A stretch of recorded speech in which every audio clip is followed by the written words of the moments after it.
So that will tell you how many people are watching up there. Yeah. Your comments come here, and you've already got a comment. All right, what does it say? It's from Rohan. Northworthy. Right. Hello there. It's me, Egil. Yes, I'm still around. And can I just say from the very beginning, a big thanks to Bragi. Without Bragi, we'd have been in real trouble. These are very difficult times for us to be in. And much appreciated, Bragi. Thank you. Cheers. Okay, we have a comment here. Hi. I've got to get a bit closer so I can read it. Rohan, hello. And Martin Hale, hi as well. Hi to you all. I hope you're all safe and happy. It's difficult times. I don't think any of us would have imagined that we'd get a pandemic. You know, we tend to think of that as Black Death and things like that in the years gone by. And I would say to people, stay strong, stay safe. It's just stay home and don't push it. And to our friends in America, I just say, I hope to goodness that things get better for you. I know it's awful, but I've lost people around me as well. And to all you who have lost people, my heartfelt apologies and thanks to you. And I hope that you're comforted, whichever way you want. Now, I've got some more things to read, so forgive me. Man of many accidents. Welcome back, brother. Thank you, Martin. It's great. And Finroth, what's up? Yeah. Well, for me, the lockdown has been not much different really from my normal life. I spend a very sedentary time. Hang on, I've got a tablet here. Ooh, no, I haven't. I go out, but just remember, try and obey what the government tells you. I know it's confusing, but yeah, with luck, I hope things will get better. We've done remarkably well, thanks to you all out there, and we hopefully will do a lot better. Look at a gorgeous picture of me, by the way. Woof, woof. Woof, woof, baby. So thank you for the people who've asked how I am. It's very touching. I've still got to look close on this one because I'll just... Oh yeah, Bragi's going to get me a cup of coffee. Isn't that nice of him? The good thing is, of course, deaths are coming down. Oh, we've got some people here. Oh, it's gone again.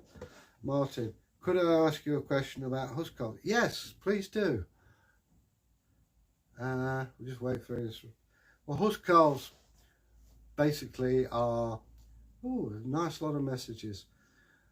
Basically, huscarls are the bodyguards of the kings, meaning housemen. Yeah. There you go. Rohan's just sent us a message here. But as I say, I'll start with the huscarls first, and we'll get round to this. They were housemen. These were the guys who protected the king and were the officers of the army, and were generally useful guys to have around.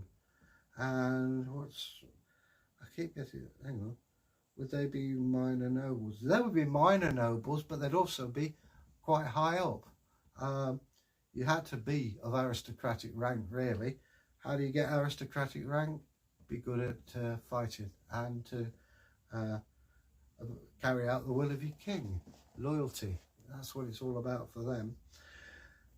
Once you are a huscarl, of course, you go up the social scale. There's those who are richer. The most notable one, of course, would be Harold Godwinson, Harold of Battle of Hastings fame. Now then, what have we got here? Hang on, have we got any more questions? Let's see. I'm sorry to keep going up and down, but this morning, I hope it gets better soon. Rohan, yeah, Martin Hale. Yes, they would be. Oh, look at that big picture of my moustache. How great. So, COVID-19, is it nearly over? It ain't over till the fat germ sings. It's in recession at the moment, but the Scottish minister herself said it, and it was true. Yes, we're in lockdown, but so is the COVID-19. I think the only time really that we can be free from it is when somebody brings a vaccine out. And we're not that far off, but unfortunately the body count is going berserk. And I've got all sorts of things down here. So the best policy, and I'm not a medical, okay, I'm not a doctor, and what I would say to you is, please be patient, right? There's always a television set, there's a DVD, but hey, there's Northworthy Sagas and Stories. Talk to us. If you feel that you want to connect, please text us. We will get back to you. Just have a live stream chat. Maybe have a chat with us. We haven't got the answers, but we care that you're there. Nobody need be alone. And that is one of the problems people have. Maybe you have comments, maybe you want to discuss things. Then please do that, because that's what we're here. It's our channel. It's yours, it's mine, and we want to be of use. Yes, we tell folk tales, we talk about archaeology and history. We'll talk about things to do with Norse and Scandinavian society. We're also interested in you. You know, you are what make us what we are, and we want to be able to help. You know, we're all brothers together and sisters, and there are a lot of things going on in the world maybe you want to talk about. We'll have a chat with you, because you matter, right? No matter who you are, you're there and we're here. And that's what we're about. So that's COVID-19. Now, in this country, in England, we are remembering a time in the Second World War called the Battle of Britain. Those of you who may not know, I'm not patronising you, but we were facing the biggest threat to society in centuries, when a certain Mr. Adolf Hitler decided he wanted to make England, well, the world, his personal kingdom. Oh, Bragi's got some coffee. It's on enough fire. Bit of bad language there, but never mind. And thank you. Awfully useful chap to have. And he decided he was going to take this island with his Air Force. Well, the Royal Air Force thought differently, thank goodness, with the backing of Mr. Churchill. We stood alone.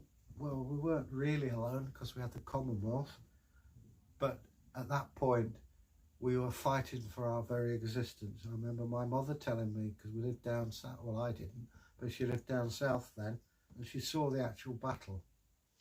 And against odds, which were quite phenomenal, we stopped the Luftwaffe. And we celebrate our young men and women who took part in this.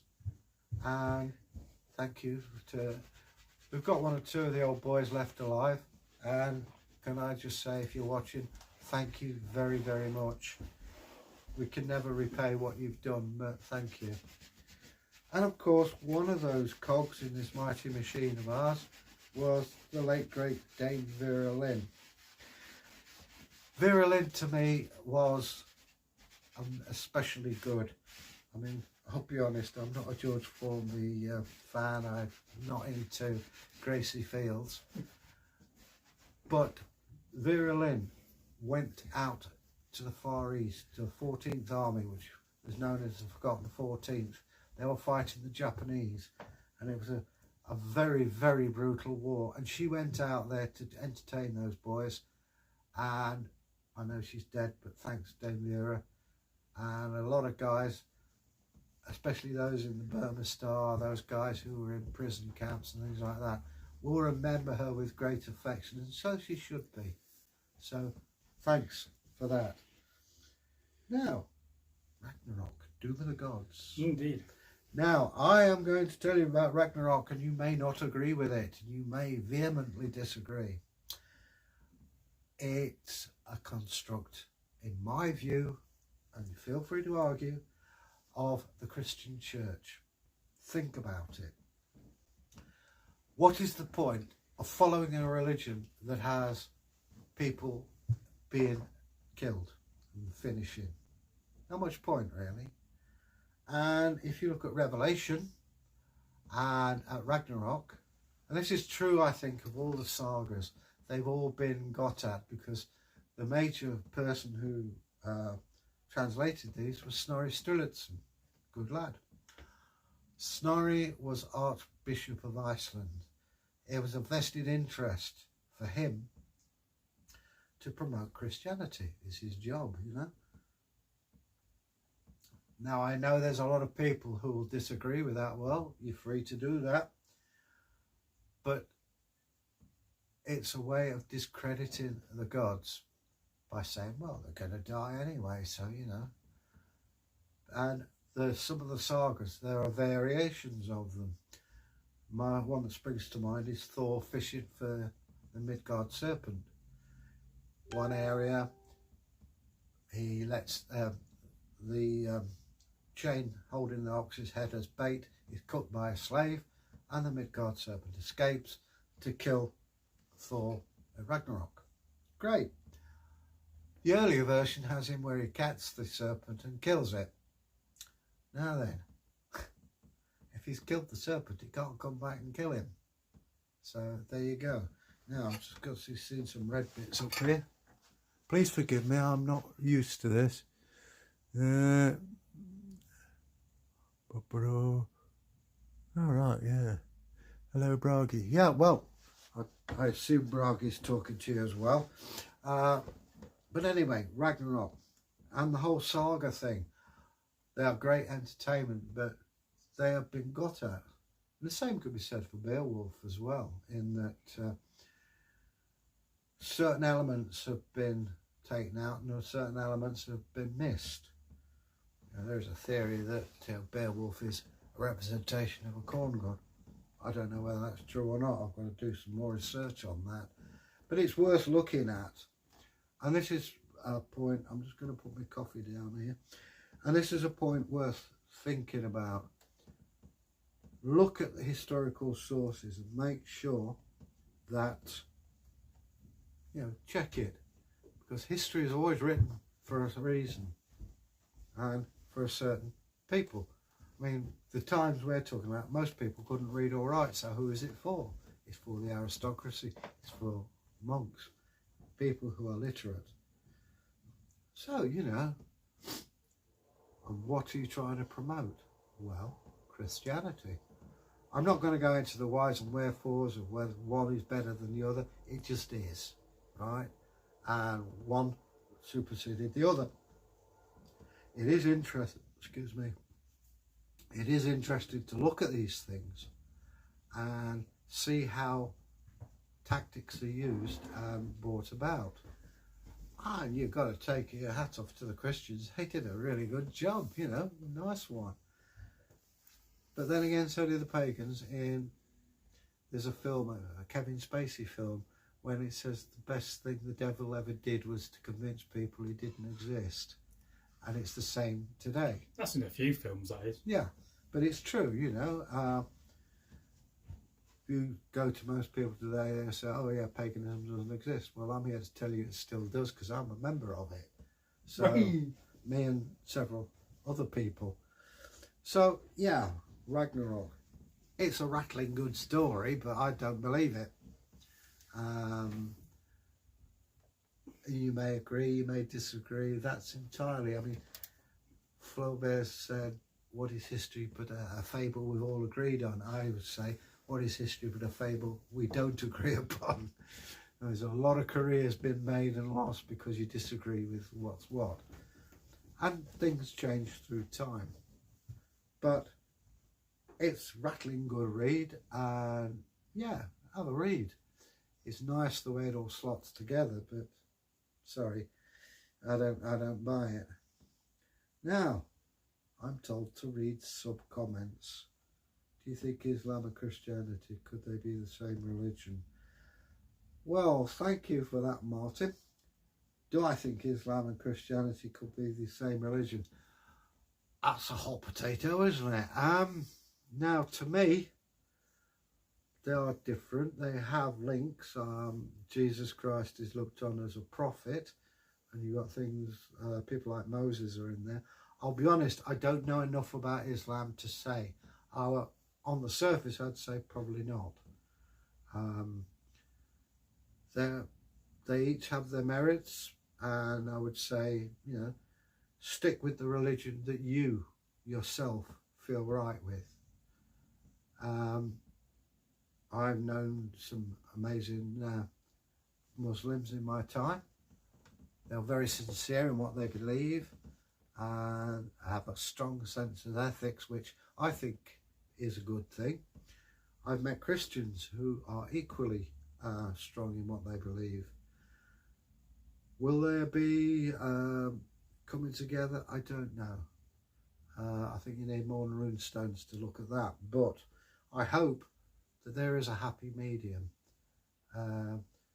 Religion changes because, as I say, we've got a multicultural society, and they bring their own traditions and things like that. All I could say is don't hate each other and try to understand each other rather than attacking each other. So there's that one. Let's see, have we got any other comments coming in? Not at the moment. Let's have a look at the little one over here. Sorry about bobbing up and down like this. Thoughts on religions, Judaism. Yeah, that's an interesting question from Ryan Rajesh about religions. To me, and this is only my opinion, a person must believe in something.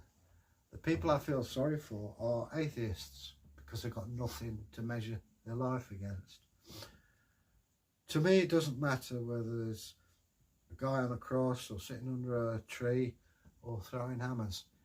The point is, you must have something to set, a yardstick, if you will, for life.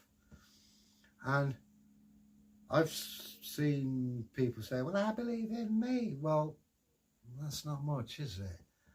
I believe, my own personal belief is in the Norse gods and in the earth. I have friends who are devout Christians, and I wish them well. One of whom is a Russian Orthodox. I've had friends who are Jewish. I've got Jewish blood in me myself. My great-grandmother was a Russian Jew. The point is, we believe in something more powerful than ourselves. If you don't have a religion, you know, the arrogance of humanity is something else. It's bad enough with religion, wars and things like that, and people say, oh, we go to war because of... No. Yes, it's wrong to go to war, full stop, but I believe that a person should have something.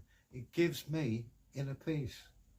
And maybe I'm wrong, maybe I'm wrong. I'm not going to claim that I am the fount of all knowledge. And I think most religious people will say the same thing, you know.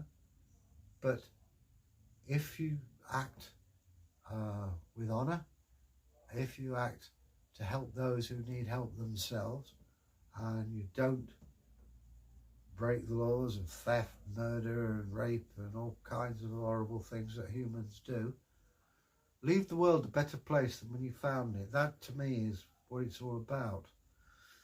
I mean, we talk about Buddhism, it's more a philosophy, a very good one, but you know, I believe that we come back again. I've lived previous lives as far as I understand. There is a world of spirit, and there is an order to things. Even mathematics, that comes from somewhere. And, you know, whether it's day follows night or you've got leaves that grow and there's things like that. It's an order.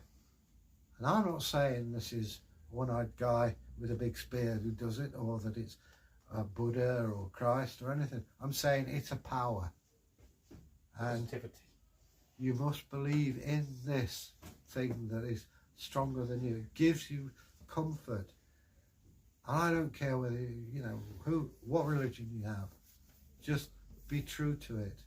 One guy said to me once, and it's true, if a Pepsi Cola can is your nirvana, then worship it. But worship it because it's what you feel, not because everyone else does it. And that's me on my soapbox on religion. Again, please let us know your views. We are a family channel. We're here to express views and things, and I think Bragi will agree that we want to hear from you, because in these times of lockdown, people get lonely, don't they? Oh yeah, it's their channel, which is ours. And you make us a success, and we want to give back to you on that as well. I've had depression, but not so much Norse paganism. Hang on, let's have a look on here. Norse paganism helped. Well, that's good. Finn Wraith, hang in there, brother. We are with you. Please feel free to talk to us. I know you may feel depressed. You know, sometimes life is, to put it bluntly, a crock of shit. But we're here. We talk to us. You know, you matter, right? We care that you're here. And whilst we've got this marvellous medium of computers and things, you need never be alone. Please, if you're feeling depressed, talk to us, right? That's what we're here for. And I understand that at this time there are a lot of people who are confused, who are angry, who are depressed. We're not philosophers, we're not psychiatrists, we're not doctors, but we've got ears and we can listen. Your voice matters. Please let us know, because if we can help you, make you feel better, then that's a job well done. And please don't bottle. This goes for all of you. Don't bottle it up. I know it feels to some people unjust that we're locked in. Yeah, well, it happens, and I'm sorry that it happens. There's not a lot we can do, but we stick together. Hang on, what have we got? Just look at my bit of paper. Mental well-being and mental health. Yeah, that is superb, right? You can run a marathon, you can lift weights, you can do all kinds of things. But if you're not right in your head and you feel ill, mental illness is an illness. All right, as I said, we're not doctors, we're not psychiatrists, but we can listen. We can listen, and that's what we're here. You've got to be heard. We'll listen, and there are people out there, I'm sure, who know what to do, and we could probably help guide you to them, or maybe just enter a discourse with them. What I'm saying is, you're not alone. So please speak out.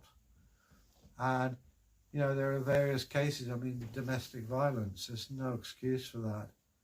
Report it. Don't suffer it. Report it. It's gone all up, hasn't it? You're in lockdown. Yeah, and that's wrong. Nobody should be in fear of their houses. Nobody should be in fear of the ones they purport to love. And bullying. Yeah. It's nasty, stupid, and wrong. And it's one thing that really gets my back up. I will not tolerate this. It shouldn't be around. We are supposedly a civilized society. But if you are being abused, report it. Don't sit there and take it. Right? I know it's hard. I know it's frightening. But do it. Once they're exposed, these people need to be brought to book. It's a crime. You have the rights of being able to exist without fear of you and your children. So please, please, if you do nothing else in this world, report it. And if you see somebody doing that, you report it as well. The police will investigate, and by God, they should prosecute. It's something I find obnoxious, and I don't care who says it. There is no excuse for that at all. Meanwhile, our pagans, somebody just, I'm going to have to stand up again because it keeps fading off here.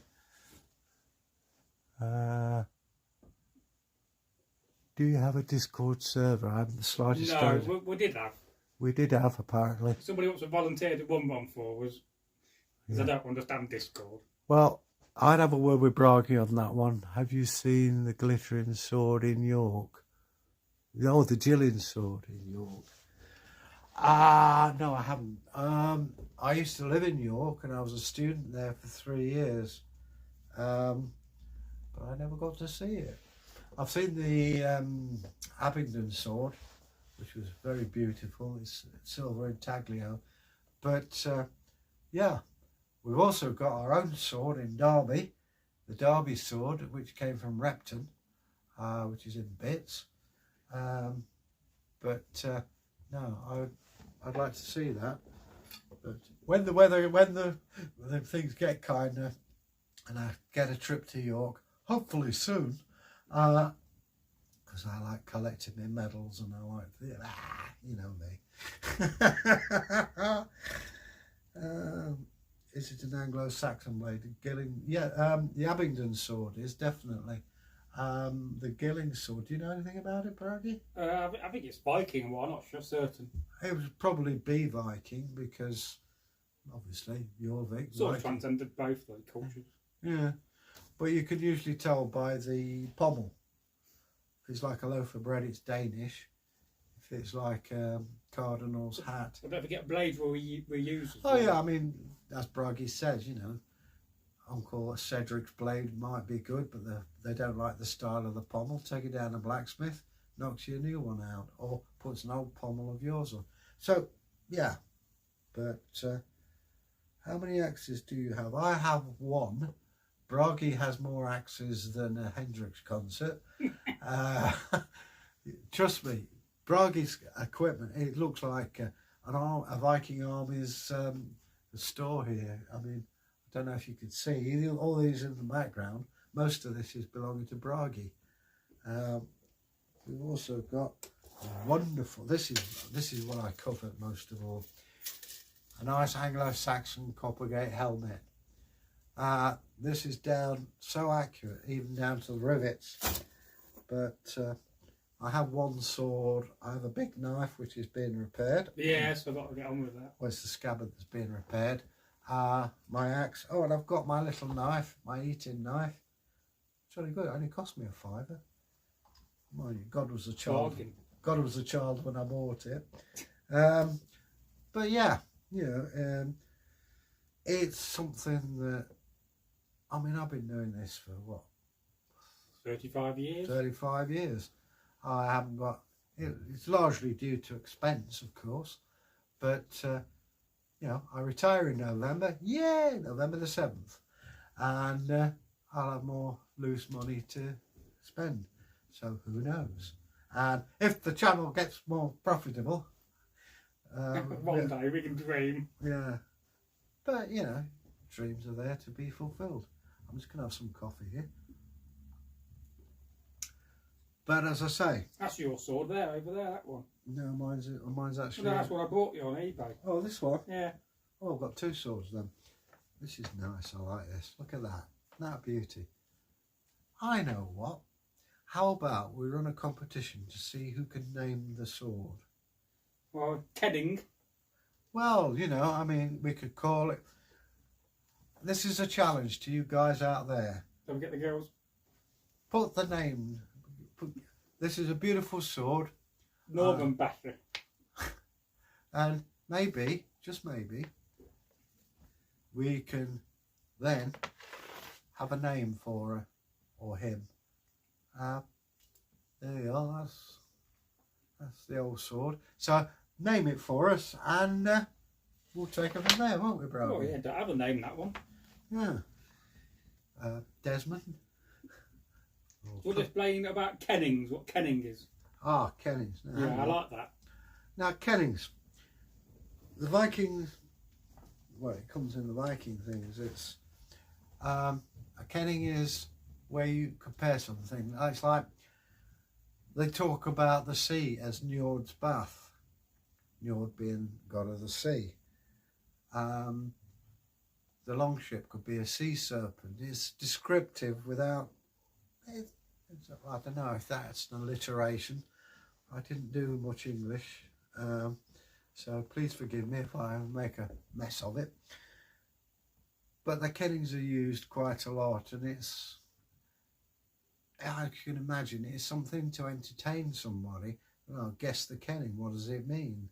Life sea is blood. You might call somebody, there's a grave and the guy's called Juicehead. Well, does that mean the archaeologists say, oh, he sucks the juices out of it? No, it means he's a drunk. You know, drinks and juices. Hang on, we've got a red one again. I think that's Bragi doing it. Yeah. Do I think Vikings use gambesons? Yes. Admittedly, health and safety, because today when we do reenactments, you've got to be a bit more sensible. You know, you're not out killing people, you're just making out you are. But a gambeson,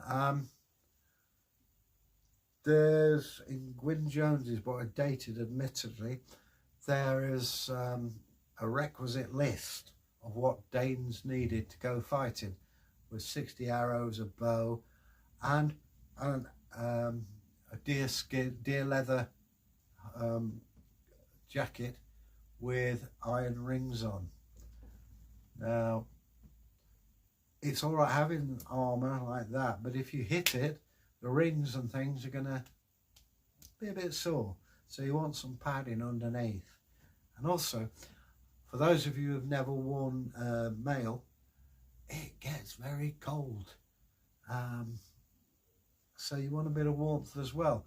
But the padded jacket, some form of padding underneath, is essential if you're fighting, because you can get injured.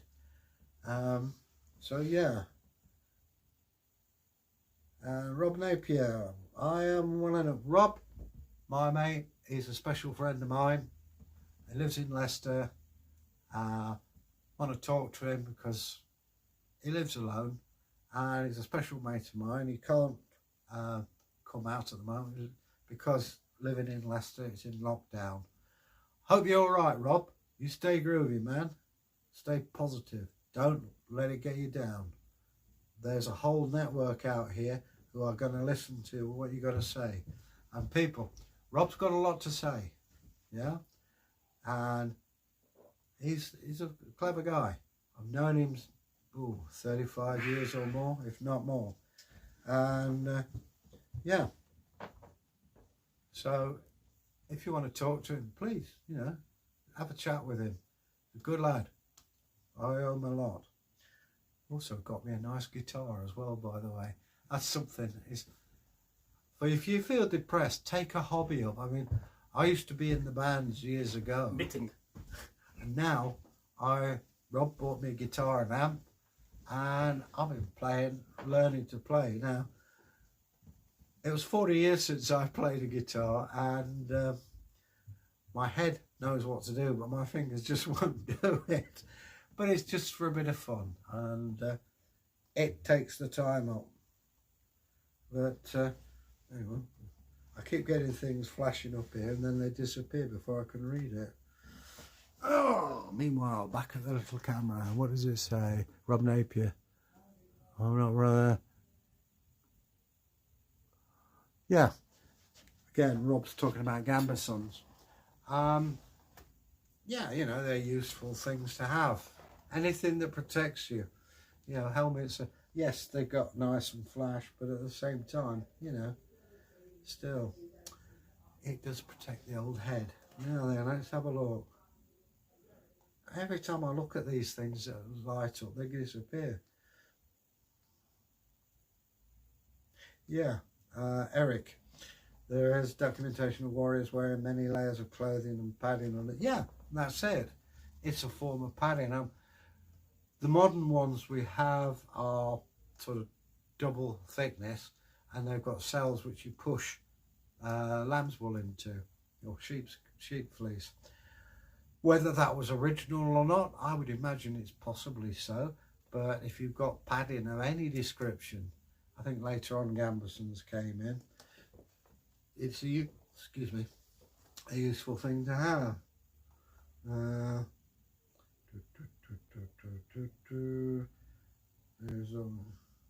Can you make combat gloves? Your reenactment and yeah, this is one of the problems when I was with Regia Anglorum. It's the idea of gloves. Did they have gloves?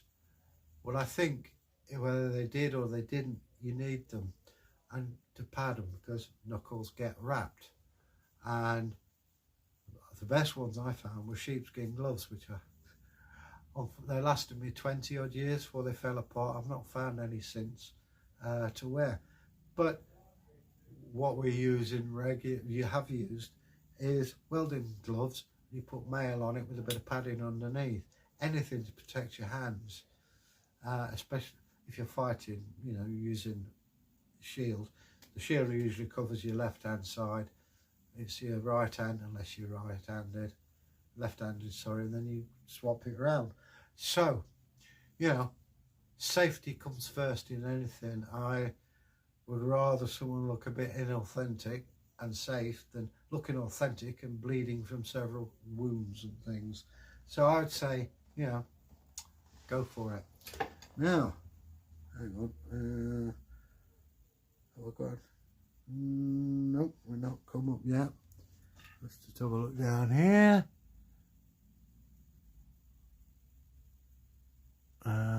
Yeah. So anyway, as I say, Rob's still on the line. Have a chat with the guy. He's quite knowledgeable indeed about not just Viking stuff, but martial arts expert, second dan kung fu. So he's got things like that, and he's quite knowledgeable about firearms as well. Hang on, we've got nothing.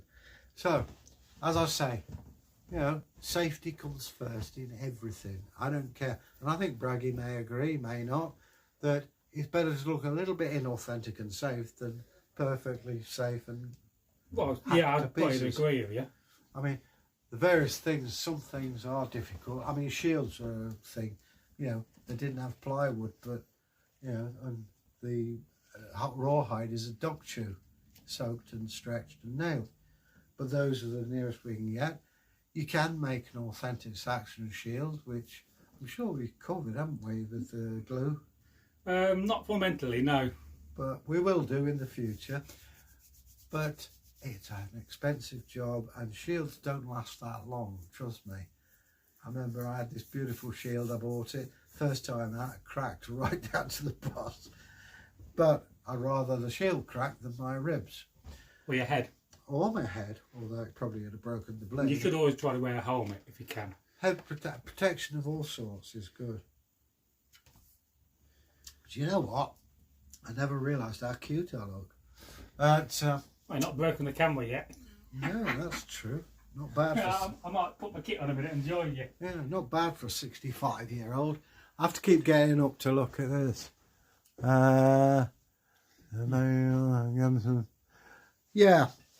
Rob's got a point here, you know, about the Gamberson. Yeah, try to read the comments out to the audience. It's always the best policy. All right, I'll get up again. You can blame Bragi for this, but I've got such a sexy throat. Compared to male, Gamberson is much cheaper, which is obviously true, and it's a lot less weight to carry around. Although wearing male, it's rather like having a heavy overcoat, and I've worn it all day before now, and the only stress I get is just above the buttocks, but that's after 8 hours, so I think that's fair enough. When I used to do Master at Arms for our local group, I used to see people lying around like fishes out of water. My view is, if you can't wear it, don't have it. Gambersons are obviously cheaper. They last quite well as well. they're great until you get into hot weather, and then you sweat. Boy, do you sweat. Mine, same thing was said for male shirts. I had one, I nicknamed it Slim Fast. And I went to Cody Gray Farm, bikers thing, and I had 3,000 bikers charging, "You fat son of a bachelor." Basket. Yeah, and they loved it. But I took the male shirt off and I wrung it out, and it's like it's just been in a pool of water. I think my shirt's soaking wet, I'm not sure, is it? The weather's been a bit hooky around here at the moment, so... Is it wet? Well, it's a bit... I'll put it in the dryer. Thank you. Useful chap, Bragi. You see him now, he's sporting a bikini as we speak. Not a mankini. A mankini, that's it. That was what I was looking for. Have we got any more? No. Okay, see what else is on my list. See, I'm rambling on, but it's what we do. What's it like to be back filming? Ladies and gentlemen, I can tell you it's fantastic. This is the first time I've been out of my flat in 4 days. And it's nice just to get some fresh air in the lungs. You have to be aware, I'm still observing distancing where I can. I haven't got a face mask because I'll be honest, I can't afford any at the moment. I've got a bandana at home which, if we have to, I can wear around the old facial stuff. Difficulty, of course, is when you've got a big tash like this, is getting an airtight seal. One of the craziest things I've actually seen around town, and you've probably seen this yourself, people have got face masks, but they're wearing them around their chin. Go figure. As I was coming over, there was a woman driving past, and she got it keeping her chin well protected. Or you see it where they've got the nose over the top. Well, you breathe through your nose as well as your mouth. Like I say, I'm not there. But I'm really happy to be back, to get some more content in, to hear what you guys have got to say. These are important times. These are sort of things, well, years to come, you'll sit your grandchild on your knee and say, "Listen, chick." I remember. But yeah, I make light of it, but it is very serious. And we need to stick together. And people have compared it to World War II. Well, in some ways it is, in some ways it isn't, in that I've seen the worst of people and I've seen the best of people. The difference being, of course, that in World War II you tended to get a hint of when things were going to go wrong because there were bombers flying over and bombs dropping. This is invisible. What the answer is, I don't know. Well, I don't know if Bragi has got a chainmail bikini. No, I lent it to my girlfriend years ago. All right, well, he's got sporting some colourful boxer shorts at the present. There's a documentation of warriors wearing many layers of clothing and padding. Yep. I wish these comments would stay on. You just get to read. You can scroll them back up. Well, brother, I will return to my welding. Looking good, brother. Godspeed. Same back at you, bro. Rob's learning how to weld. It's a useful skill, and it keeps him happy, and it could make him some money. So, if you've got any tips on welding, maybe you could let him know. You know. Can you solder? Can you solder, Rob? I don't know. Bragi's asking. Who knows? But it's looking at alternative skills. You know, keeping yourself occupied. And don't forget, there's a lot of books out there, well worth reading. Have a go at those. DVDs, television programs. I know most of them are puerile. There are some good programs on, but you know, they're scraping the barrel. Let's have a look. Yeah, again, I can scroll on. Oh, that's where you do it. Do you know what? I learn something new every day.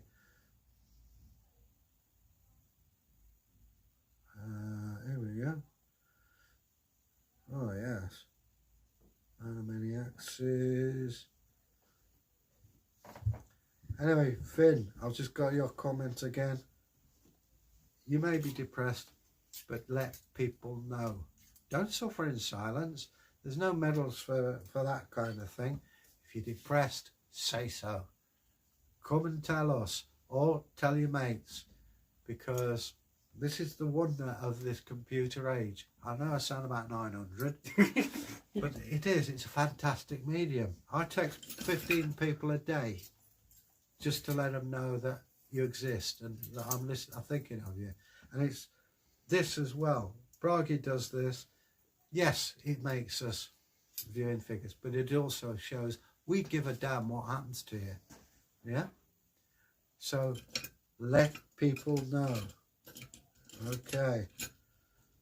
I don't know about that. So November the 7th we'll have a party. Eric of Many Axes. You betcha. I'll be 66 years young.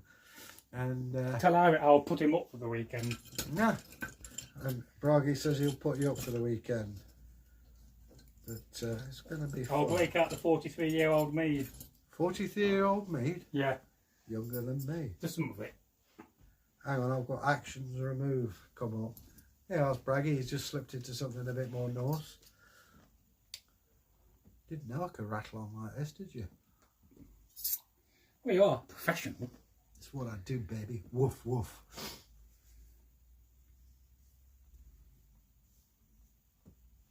Do. Thank you kindly. Now then, Eric. Rob Napier. Oh. Okay, let's just have a scroll about. So let me know what you think anyway about this competition of naming a sword. It's a beauty, really is fantastic, and yeah, we'll see what comes up. Now then, let's have a look. See. Oh God, it's gone funny again. I've seen. So I'm just having a look through. Examiner Night. Hi back to you. Like I say, I mean, you know, religion is a hot potato, but I believe a person should have a religion. I liken it to having a pair of shoes. We all walk in a different way. Some walk with their feet in, some with their feet out, whatever. It doesn't matter as long as you have a faith. But no doubt people will disagree. Well, that's what we're here for. So let's have a short check. Moustache is looking as mighty as ever. Thank you very much. Yes, Eric, man of many axes. It's getting bigger and bigger as we speak. Live chat. Hang on, we're down here. Egil the Eminent, welcome back. Yeah, Eric, man of many axes. It's really nice to be back. We will be carrying on with the usual sort of stuff, and like I say, we hope to do a few more live chats because, you know, you matter. We want to hear what you've got to say, and it makes life a lot happier for everyone when you talk. As Churchill said, it's better to jaw than war. Another sip of coffee coming up. So, as I say, I hope everything's going well. How are our friends in America are doing? Because I have seen from the news that you're having massive amounts of COVID-19 going on. Please get in contact. Let us know how you're doing, because you're our brothers and sisters, and we want to hear what you have to say and how you're getting on.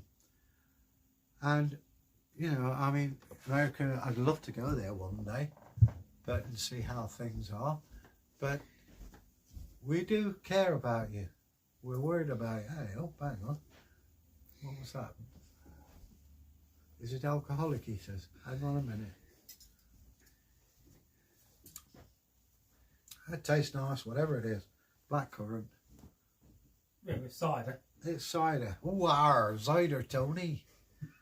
For those of you who are abroad, we have a series called Time Team, Popular Archaeology. And there's a guy, Mika, who talks like that, Tony. He's a professional archaeologist and talks to Tony Robinson. Or should that be Sir Tony Robinson? Reached such exalted heights. So anyway, now then, chat publicly at Northworthy and Sagas. Let's see if we've got any more. How we're doing.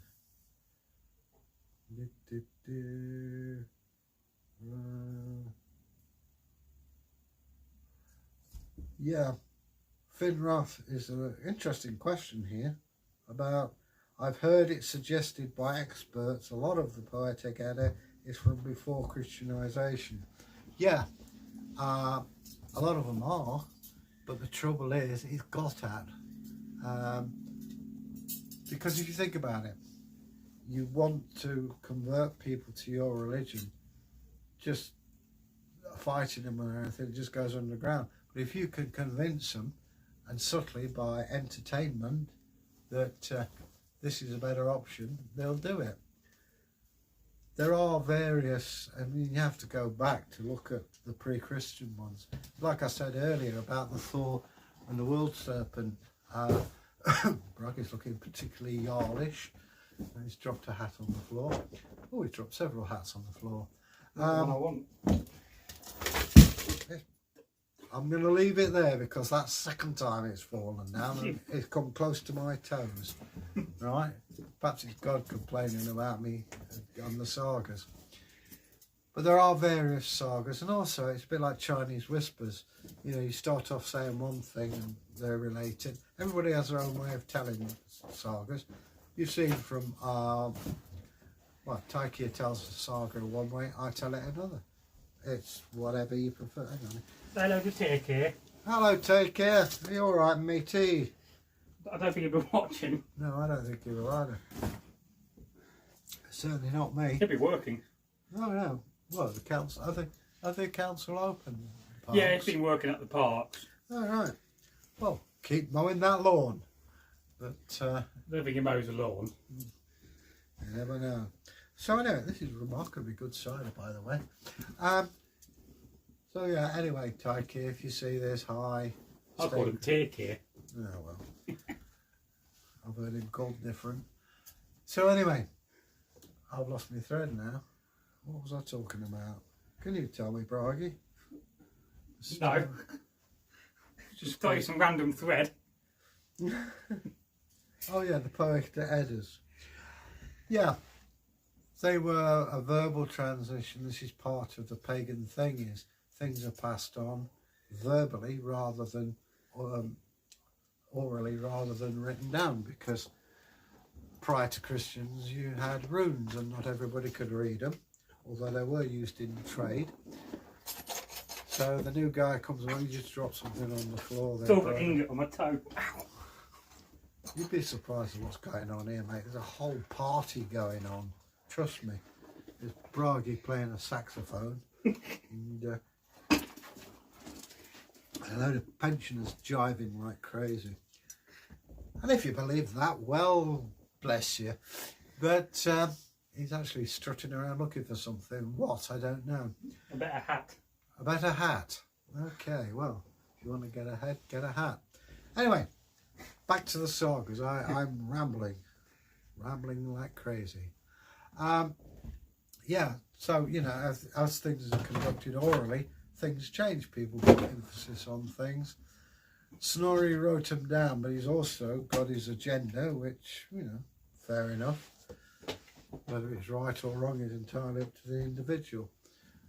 But there's a lot of boxes in here, by the way. A lot of boxes that weren't here. I mean, there used to be a beautiful Welsh dresser. And that's in my room now. Oh, that's dye sideboard. Yeah, you've been downloaded to a plastic box for your kit. Tell me about it. I don't know. Still, never mind. We carry on. That's still cute. Let's have a look. See if we've got any more comments.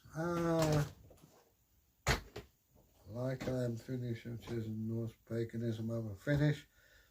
Finnish were in the 1800s. Much worse preserved than Norse myths. Yeah, like I'll read that out. Sorry, you probably didn't hear that. This is from Finn. Like I'm Finnish, but I have chosen Norse paganism over Finnish. Hang on, I've got action. Oh, we're back again. Over Finnish heathen, because Finnish myths were written in the 1800s and much worse preserved than the Norse myths. Yeah. The best preserved stuff, of course, is Iceland, where they even have an official pagan priest now. I've actually been reading a book by a guy called Turvey Petrie. It's getting on a bit, 1964. And it's a classic case of you've read all the books, but you don't actually understand what's going on. Most of what we have today, I mean, I'm with the Odinic Fellowship, and all the ceremonies in the pagan societies today date from 1930. You know, I think it's best to call it neo-paganism. He's putting outs on here, you won't believe. That's it. That's my favourite one. And it's a modern version of what we perceive. I don't doubt. I mean, there was no set ceremonies in Norse paganism. The father of the house was looked on as the priest. You had an official priest for major feasts and things. They worshipped the same gods, but in a different way. So there was no actual set criteria. And it isn't until Christianity comes and they write things down. Like nowadays, they tend not to go for human sacrifice, as it's against the law, and rather. If one is spiritual, we could still think that the gods were using people like Snorri, so future people will know about. Yes, that's quite true. Sorry, it just popped up. Thanks for that. That's a very valid point. Did he write these so that people in the future can? My God, he looks like Paulus the Wood now. That we could learn about it later. Possibly. I mean, we have in this country, we have a lot of hangover from pagan times. Most notable around here, of course, is the well dressings, where they dress the wells. We tried to revive it in Derby. Richard tried very hard. Richard Felix, you've probably seen him on television, those English viewers. He tried to revive it, but met with apathy. But Tissington, is it, where they do the... Yes. Yeah, because my grandpa came up from Canterbury to see the well dressings. And this dates from pagan times. Ashbourne, and it's football. Again, that dates from way back when. We'll just explain what that is. Ashbourne football. Ashbourne is a medium-sized town. And once a year, they divide into the uppers, who's up the hill, and the downers, who are down the hill, and they have a massive football match. Well, it's more like a wrestling match. Even the army gives soldiers leave to take part in it. Shops board up their windows, and it's the old style football that was used in years gone by. And I think the uppers, it varies, but you don't get more than a score of 1 or 2. My brother takes part. Yeah. He's not from Ashbourne. But I mean, it's a big event, and you had Prince Charles throwing the ball in. There's like a stadium outside a supermarket. You could be throwing a ball one day with your fame. But the balls themselves, if you go to the British Legion, they've got a series of balls from the past there. But it's worth watching, but you've got to be careful because you can get caught in a crowd. My ex-girlfriend, she lived on the corner and the house isn't there any longer. And we used to close the gates and watch this mad rush of people. Imagine a football crowd just going riot, and that's basically what they are. Bragi's thrown a leg binding around. Let's see what's on the list. What's it like to be back filming? Viking Anglo-Danish commands. Well, that's a novelty, isn't it? Oh, and as if by magic, we have... It's magic. Anglo-Danish Viking commands. Flock, Eka, Thro, Ow! Sorry. Ow is not Norse. It is Flock Mechatron, form up into troop or company. I went down the last live stream. Herknet, attention. Yara, prepare to. These are Saxon, aren't they? No, well, the Anglo-Danish. Earth weapon. Pick up your weapons. Gang it forthward. Walk forward. See what I mean? It looks like you ought to be a fishing run in your back garden. Ah, that's not one down in the garden near the pond. Yellow shield wall. Await command, form shield wall. We'll do a video on these Danish commands one day. Right, I'm reading these out, but do you want to carry on? No, not really. Right. We went there the other day. Right, well, I tried to get out of that and didn't. But let's see, what's the recipe today, Jim? No, we've done that. I think we've done a lot of these. Well, you got any more comments, any questions? Ask Egil, please do so. You can ask him what you want. Within reason. Yeah.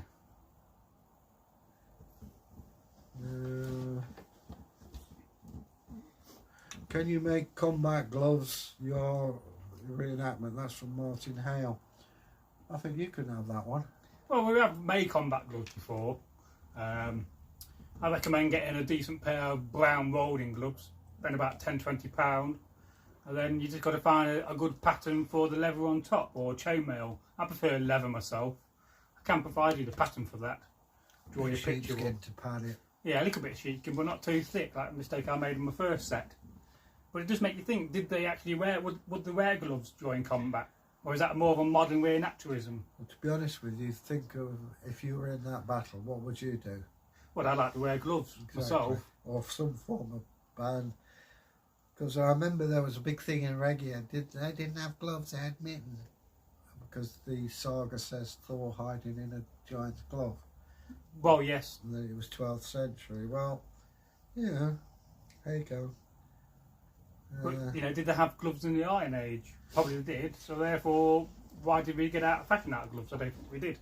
Well, let's put it this way. It was cold in the Iron Age at times, so you wear gloves. I mean, if you're living in North Norway and it's freezing cold, -20 out, you're going to want some gloves for your hands. I'll say. Or mittens. Well, that was, I think, the compromise was mittens. But you can get welding mittens if that's your forte. As long as you protect your hands. You know, I mean, to me, historical accuracy goes out the window if it puts your life in... Well, if you break your fingers and your hands and you're out of work for a few months, so yeah. It's important to protect them during combat, really. I can remember we used to get really upset in Regia when they said, oh, you can't have black material. And the week before I'd been in York and we dug up black herringbone material. Then they said, oh, you can't have riveted belt buckles. Week before I dug up a belt buckle with rivets still in place. Well, rivets are a very old thing. Yeah.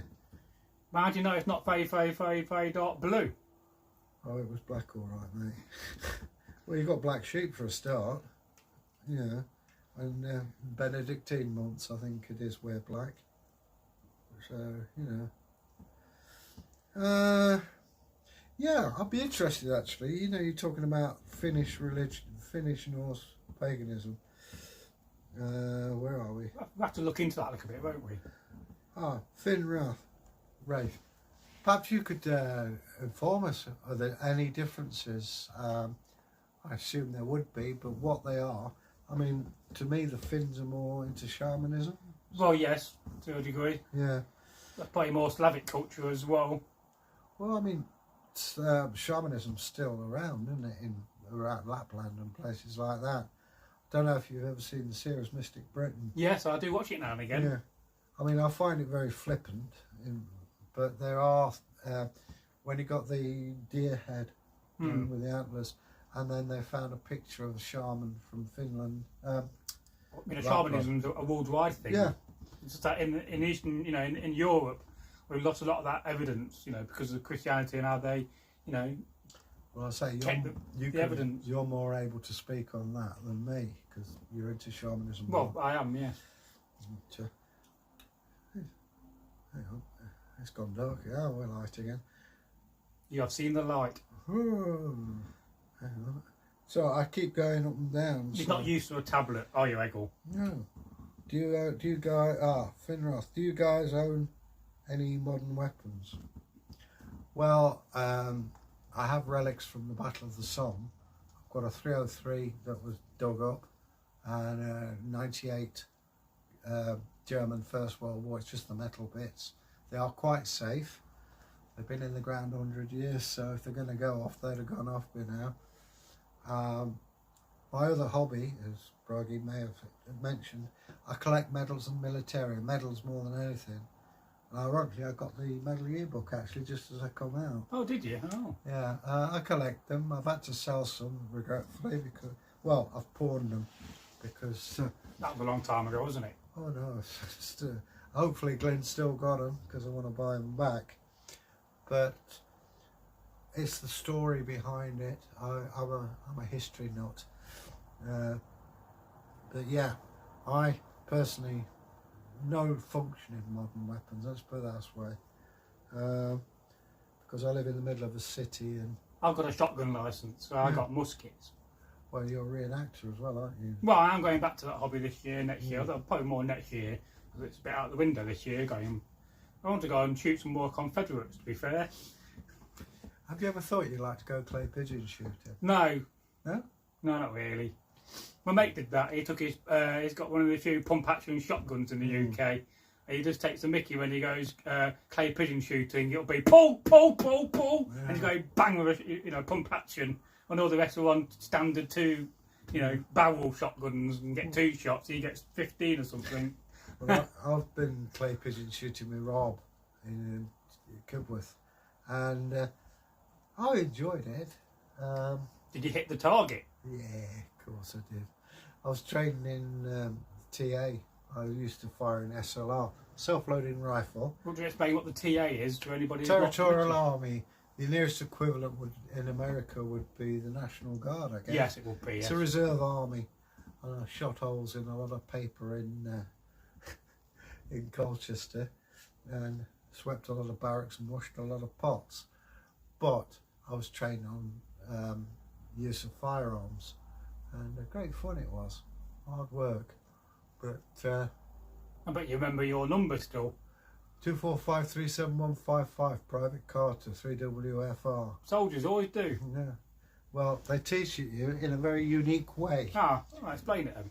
They stick you in a gas chamber and you have to take your aspirator off and the tear gas, and you have to say your name, rank, serial number before they let you out. And tear gas is very good if you've got a cold because it just clears your head out. The comments on there won't be working now on the mobile. Okay, so we're on here now. So your comments will be purely on here now. Okay. There's a problem with Streamlabs. I'll be looking into other apps because we won't need it soon. And we're partnered. How do you pronounce that? Kevlar. Caliver Falla. Right. But I'm didn't read the old comment though. What's now about finishing this? Fins are very different. Yeah, I guess because we forget, we tend to equate the Finns with Indo-European, but you've got a lot of Eastern influence, haven't you? Well, definitely so, yes. But there is a thing. Sorry, I keep sliding off your cushion here. I'm buttock slipping. As I say, the theory is that we've got influences in the Norse religion from Turkish, from Greek, from way east. But I don't know whether that's a valid point or not. It doesn't really matter to me. The fact is I believe in the Norse gods and that's what suits me. But yes, you have a point. I mean, you're more eastern in Finland, aren't you, than than the Norse. We have told a few Finnish folk tales and we're going to get to do some more for you. Yeah. So watch out for that. That'll be a good idea, actually. They have lots of folk tales with animal theme. Well, as I say, it's worth looking into. Thank you for that. That's worth having a look. Yes, well one day when you get internet again you can look at these things. Well, I've got to wait till I retire because I can't afford it. No, we'll get you a good broadband package. Yeah. Not the one I had because they promise you everything and do nothing. Yes. Charge you a damn fortune. I was just go up and down again. Ooh, matron. Is that from today? Yeah, it's just a notification from YouTube that. So, hi, what Also, eminent welcome back. Hey, oh, what's going on here? No, you just gone out of the screen, that's all. You've got to press play. Alright. Who's this handsome man? Why, it's Me. Perfect boy. Yeah, if Martin Gill is out there, by the way, good to see you again. I hadn't seen him in so ages. Does he watch YouTube? Possibly. I gave him the address. With some of these lectures of yours must be really old now. Oh, bless you. Oh, Sorry. Yeah, pardon me, I'm sure. Oh, sorry, Eddie. But, have we got anything more on that list? It's highly professional, don't you know? Mental wellbeing, we've done the Anglo-Danish commands, well, yeah. what does it talk about Anglo-Saxon society? You covered that today. Well, yeah. What? Anything you want us to talk about, guys and girls? Well, I mean, what do they eat and drink? That's something as well. Cider. Beer. Mead. Ale. Yeah, that's true. Warm water.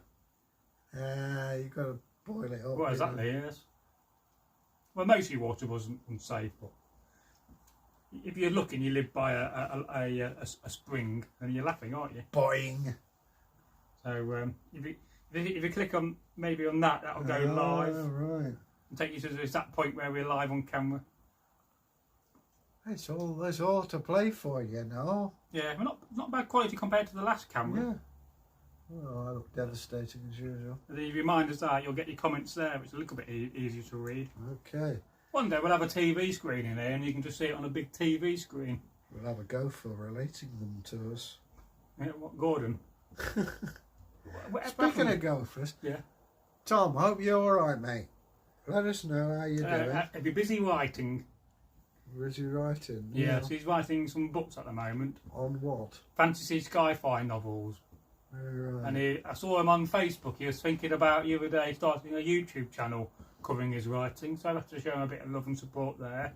Oh, and the other day we had a message for you from Celtic God. Alright. He says hello. He started streaming again. Hi, Celtic God. And he's currently writing a pagan magazine. Because apparently paganism is the most fastest growing religion on the planet now. I've heard. Not surprised, mate. You know, It's the way to anything that be. celebrates with beer is bound to win, isn't it? But Celtic, if you're there, let us know how you're getting on. It's from America, isn't it? Yeah, the only reason why I go to church is for the bread and the wine. Yeah, I don't go to church. Last time I went to church, I actually have been in more churches than the average Christian, because I did early Christian in Britain, and I did a churches seminar. Some very nice churches in Yorkshire. Well, we have thought about doing church tours, haven't we? There's certainly some Anglo-Saxon ones around here. If we can start travelling in the future, a bit difficult at the moment. Well, I was lucky because I had Richard Morris, who's written a book, Churches in the Landscape. It just come out then. I have a copy. But there's a church near you. You see the doorway with the raven's beaks on it. Yes, I did send the local vicar a message on Facebook, but they never got back to me. Yeah, what a surprise. You know. Yeah. Well, I could say something, but I'm not going to because I'm not nasty. But, God, they look good on camera, you got to admit. Woof. You've not seen yourself on camera for a while, have you? No, I haven't. And you don't watch the content, do you, really? Well, it's rather difficult when one's not on the internet. No, exactly. But I texted you.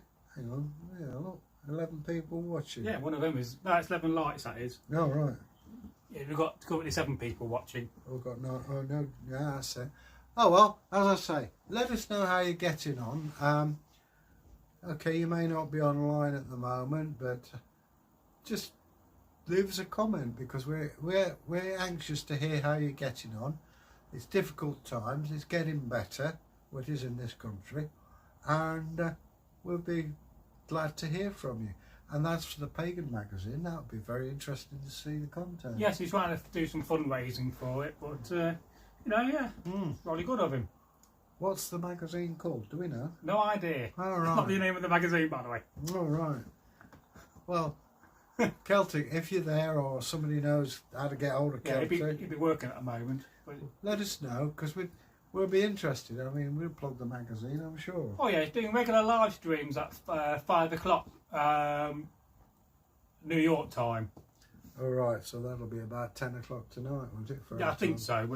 Well, it's 17 minutes past 4 at the moment. Yes. But Plenty of time to continue live streaming.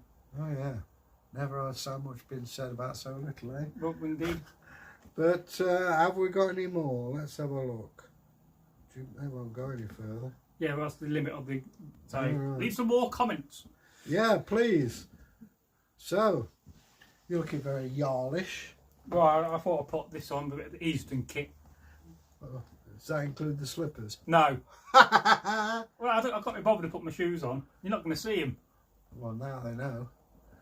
Aren't I rotten? Remember when I did that pranking video when I opened a box of slippers up? Yeah. You thought it was something Viking and you didn't quite understand what was going on. Yeah. Well, You're still confused over that, aren't you? that's mates for you, that is. But, yeah. Well, he pranks Egil. That's a person we've not spoken about lately, is Njal. I wonder what he's up to. Well, he's busy working, delivering medical beds. But he's had to shave his beard off, I've been told, because of COVID-19. And before he had a massive long white beard. You'll often hear us referring to him in the folk tales. So, So I keep sliding off this cushion. yeah, well, you can stand up, I could alter it for you. Good for you. Okay, viewers, I'm standing up. There you go. Sit down on that bit of leather, you might not slide so much. What you need is a grippy arse. Grippy botty. It's, God, even from that angle, you look good, Si. Okay. So anyway, Njal, if you're out there, thanks for what you're doing. You're doing a great job. Beard or no beard. This is something as well. I mean, I have a friend who is working on the front line. Well, she doesn't call it a front line. She's an eye specialist at the city hospital. Aye. If I could say to the guys here at Derby City Hospital and hospitals all over, thank you very, very much for what you do. You are the guys who put yourselves in the front line, and we don't want to minimise the danger that you're in, but we thank you. Derby's has its casualties, and no doubt all over the world the casualty rate is there. Well, yes, one of my best friends died. But I'd like to say thank you to all of you, and I'm sure Bragi will join me. Oh, indeed, thank you very much. Yeah. It's, did you go out clapping Yeah. when they were doing the old clap? Here's something. In Belper, at 6 o'clock, they used to moo. And I think that's fantastic. I wish Derby had thought of it. But whether they're still mooing, I don't know. If you're... Belper's just a small little town, isn't it? Yeah, about, 10 miles away from here? Probably less. Yeah, I mean, it's... yeah, it's a unique kind of place. But so, carry on mooing. It's very hilly. Yeah, I used to live there. I always remember talking about history when... is it not true when we won the Battle of Trafalgar? Oh, the old Belper went out on the drink for a week and celebrated, I've heard. Sounds history. Sounds about Kind right. of sounds about right. Yeah, it's Belper for you. Yeah, lovely place. It's very nice in summertime. They've actually updated a lot of the shops. My brother-in-law, Mick. All right, Mick, if you're there. Now, just look at the camera a second. You carry on. He used to be a mining town. As I say, mining in this country has definitely gone. Thank you, Margaret Thatcher. But a lot of the guys there, they speak in a unique way. If you've ever read D.H. Lawrence, that's how they speak. I'm going to understand now for what they were going on about, just say. But they'll get there.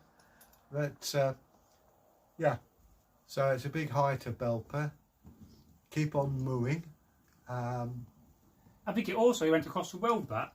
It inspired other cities across the world from India and America to start mooing as well. It's a great thing. I think it's great fun because you're actually taking the mickey out of COVID-19. You know what I mean? Yeah, damn you, COVID-19. Well, it's like, oh, my beads are caught up in my shot. It's like I said, it takes more than a little germ to stop me. Indeed. And this is it, living through, fight it, show your identity. And if you're depressed, let us know. let someone know. Yeah, talk to a friend. Yeah. You can always talk to us on Instagram. Well, definitely me. You're not on Instagram yet, are you? No, but Yeah. I could still come back on a live chat for you. Well, perhaps we'll do a live stream just talking about mental health in the future, because it is a very important subject, mental well-being, and a lot of people do struggle these days. You know. Well, I mean, to be honest, this has kept us going. Well, it certainly has. You It's, know, I mean, certainly is, for me as a carer, it helps.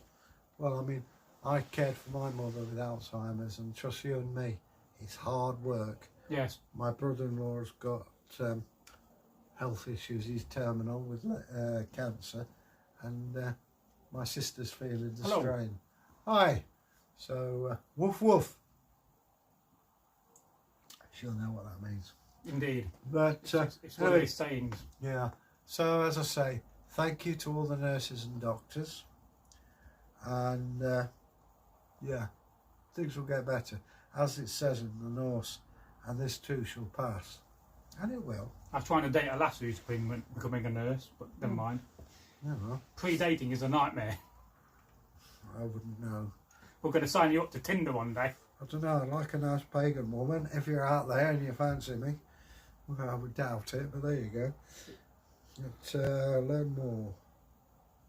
Well, you never stop learning, do you, in life? Life is a learning curve. Finrath, what is your tattoo? Well, if you like to hold that. I have several. You're not going to trip off, are you? Well, I've got Odin entering Valhalla with a horn of mead. There's the Helm of Ore. This is to protect you from any adverse spells. Wealth, good business. And this is called Ringerriker. It's two gripping beasts together. I've got a lot more, but I think we'll get pulled off the air if I show you. No, well, I think we'll have to do that video when you do show off all your videos, Yeah. or your tattoos, I mean, and then we'll have to take some photographs of them. At the moment, the editor I use doesn't like photographs. As soon as I put a photograph on the video, it crashes. It's basically because the PC we're using is an i5 PC, which will probably go above Egil's head, and we need to go up to an i7 or even an i9. So, more investment needed on the channel. Well, anyway, if you like the tattoos and you're in Derby, Abacus Tattoos. My mate Stuart's done these and he's really good. Are we still planning to do that video for your retirement birthday where we're going to film you having a tattoo? You'll be in modern clothing. Yeah, it'll be on my back. Yes. I've got a load of them all over. But and then it's when the tattoo studios are open as well. I mean, conceivably it could still be closed in November, but they should be opening soon. Yes, we'll have to start some kind of a Patreon, get Egil tattooed from toe to head. Well, it'd be nice to have an interview with Stewie. Yeah, well, we're planning that. He's a great bloke. His wife as well, she does piercings as well. I mean, I must admit, when I was a kid, piercing meant you stabbed somebody. But yeah, he's very good at what he does, and it's like I say, you're either into tattoos or you're not. I suppose you could say mine a midlife crisis. I was 50 when I had mine done. So before that you hadn't on? No, I haven't got one. So I've got no tattoos so far in life. It's just something. I was working 7 days a week, and you know, it was they are to do with my religion. I've got ravens and all sorts, and it was to do with my religion, and I thought it's about time I made a stand for it. And also, I knew it would wind my family up, so I had them done. But you've got to understand, if you have a tattoo, it's for life. Well, yes. You know, I mean, yeah, they talk about tattoo removal. It doesn't do that. It's not that well. No. But what I would say is, if you can see one and it costs a lot of money, save up for it, because it's your own body. And if you're not into it, you're not into it. You know, it's just the way of it. You may change your life. I mean, if you'd asked me when I was 20, I'd have said no way. But, you know, in fact, I don't even know I've got them now. It's that common for me. It's a very old thing, tattooing, but there's not a lot of evidence within Viking culture that they hadn't. It's very debatable, isn't it? The Roos were the big ones for that. Yes. We don't know what they look like, but we know they had them. Iban Fudan talks about it. I think we need to find more sources to say that. But, Well, one other thing about tattoos, you see people with Christian tattoos. yes. Well, Like if you Jesus. if you read the Bible, St. Paul says you're not allowed to have them Yes. because pagan priests have them. friend of mine, Jewish girl, she had tattoos. You're not supposed to have them if you're Jewish either. Oh no. Or Muslim. What you mean? Look how the Nazis used tattoos. I mean. Well, that was part of it, to humiliate yes. them. But, well, let's also talk about, we've got a few people on Instagram who we follow, and they have Viking-inspired tattoos on their face. And again, I think that's quite interesting. That's up to you. I mean, I wouldn't have them on my hands, neck or face. But if that's what you choose to do, more strength to you. There are more people now with tattoos than who haven't. I'm wondering if in 20 years' time there are going to be a lot of people going, oh, I wish I hadn't got these. But if you've got a bad tattoo, it's better to get your tattoo reworked, in my mind, rather than taken away. Well, as far as I know, Stewie does cover-ups. Yes. I'm quite happy, but I planned mine out. It has a theme, which is Norse and pagan. Those would be the type of tattoos I'd have, yeah. Norse-inspired. Well, I've got the 2 ravens off the shield at Sutton Hoo here. I've got, from the helmet of Sutton Hoo, there's a guy riding down a warrior. I've got Skull and Hattie on my legs down here with the sun. Thanks, Mel. Mel Allen, a great artist locally, did them for me. Dancing warriors on the thighs, 9 glory twigs, a white shark. Then I've got a load down my back as well. And I've got a room ring round here. We've even got gothic rooms on there. No idea what they mean, but they just look good. But as I say, if you're contemplating have a tattoo, check it out first and be absolutely certain that you want it. And don't, repeat, don't turn up drunk. There's a programme on in England called Tattoo Fixers. I watch it avidly, and the foolish tattoos that people had. And the common thing is, well, I was on holiday and I paid for it and I got drunk. And they have offensive ones and this. They cover them up and they're really, really artistic what they do. Well, yes. But at the same time, you're stuck with it, and there are fashions. But you're not meant to drink when you have a tattoo because it thins your blood. Well, also, I mean, I went to Stu and he won't take you if you're drunk. Well, it's a good tattooist, that is. Oh, he's brilliant. And would you have traditional tattooing done with a hammer and one of those little sticks? I wouldn't bother really, because it affects people in different ways. They say down your spine is painful. Well, I was holding a conversation when I have them down my spine, and you know, everybody reacts differently. It didn't bother me getting tattooed at all. Yes, so we've got a new watch on the channel. This is Dr. Lex Winter, and they said Vikings probably never had tattoos, so now no tattoos is more authentic, I suppose. Yes, so until one day they find a bog body or they find more evidence to say that they did have tattoos. We know, that they probably didn't. Ivan Ferdinand said the Rus warriors went shirtless because they were covered from head to foot in tattoos. We assume that they are serpentine. These are taken off of, it's not a matter of Viking reenactment, this is my religion, that's why I have them. Yes, it's faith. But yeah, I mean, they would get a pernickety if you're in a reenactment group. They'll say, cover these up, cover those up, because we don't know. Yes, they are, as Dr. Lex Winter carries on. There's only one source that claims they do, and he was, well, quite unreliable. And you definitely need more than one source to argue a statement. I'm agreeing with you evidence. on that. I agree entirely with you on that. And he carries on, Dr. Lex Winter. They were painted in green according to Ibn Fadlan, which wasn't a tattooable ink until the 1980s. That's quite interesting, didn't know that. I didn't know they were green. I don't think you could do it in green. No, it's a new thing.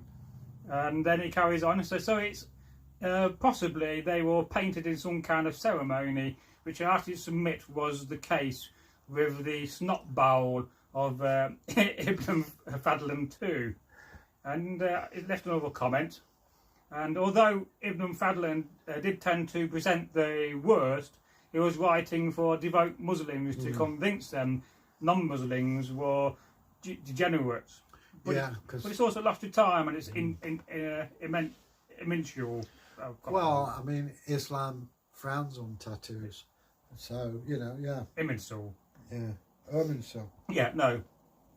There we go. I can't see it. I'm tired today. I didn't go to bed on Thursday. Oh, right. I stayed up for 36 hours. Okay.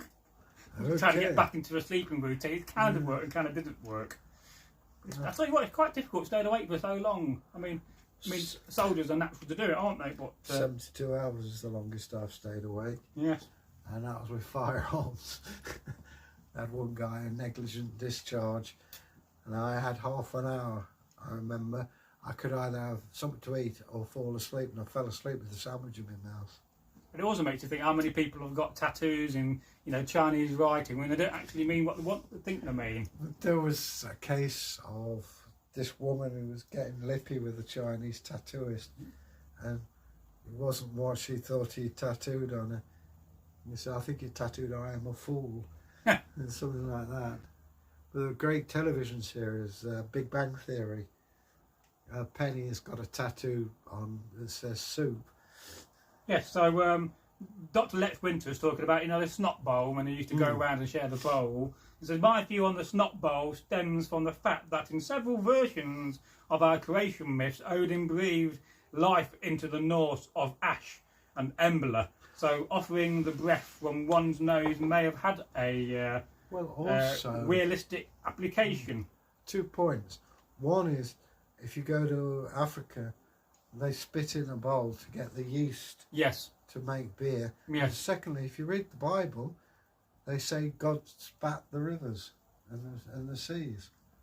So maybe, like you say, it is a common thing. Chewing something and spitting it into a bowl to make drink is fairly common across quite a few cultures as well. Yeah, Especially in South America, I do believe. that's it. Yeah. So, and just a little carry on Dr. Winter's comment. It says, I know some Buddhists do similar. So he may have seen it as though they were blowing their nose in a communal snot bowl. Of course, there's also the thing that, well, let's wind this foreigner up. Yes, it also makes you think, how old is the Yankee? Yeah. I mean, Well, I know that in the 13th century, you've seen the turban, the British war with the long. Yes. They'd wipe the nose on that. Yes. And I also know that you see the Navy where they've got loads of buttons. Yes. Because to stop the midshipmen wiping their nose, they're known as snotties to this day. Yes, well, that is a good sign of a good shirt when you've got a hook on the back, a little loop, because that is a naval thing from US Navy. So when you go and buy a shirt in the modern world and it's got a little bloop of fabric on the back to hang up, that is a sign of a good quality shirt. Yeah, Ben German. Yes. Yeah. Oh, days of my youth. And Dr. Lex Winter says, that's true. Let's gross this foreigner out doing weird stuff. Well, I mean, people play practical jokes. I mean, they've seen the film 13th Warrior, which is loosely based on Ibn Fadan. Yes. And he's refusing a drink. And he's saying, you fool, it's honey, not, and he's drinking mead. Yeah, I might have a go at making some mead. Yeah. Would you like some bottles of it? Yeah. Right. A barrel or two would come in handy. Oh, yeah. Well, you provide the barrel and I'll provide the honey. Yeah. But, I mean, this is another thing about history. People forget they have a sense of humour. May not be what we think of as funny, but they have a sense of humour.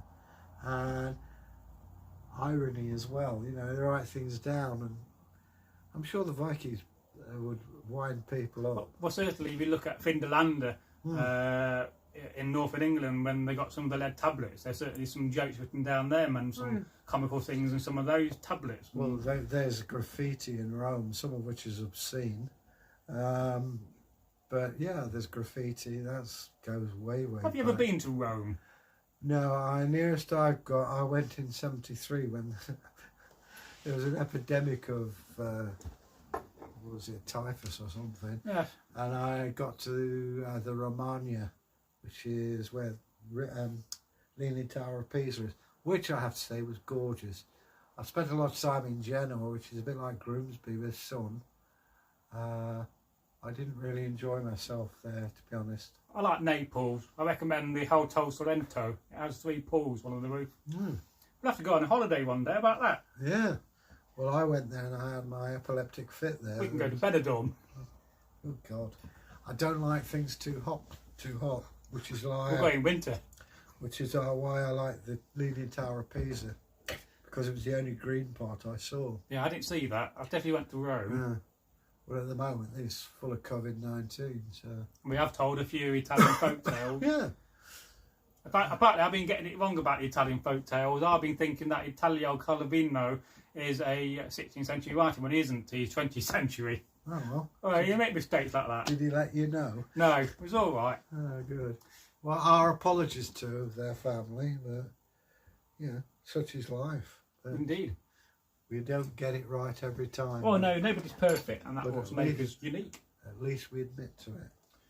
So Dr. Lex Winter says, I've never tasted mead, which is daft, as I kept bees before. That's something I know a lot about. I might buy some tomorrow and try it. Can I make a suggestion? Yes. Are you from England? I'm not sure.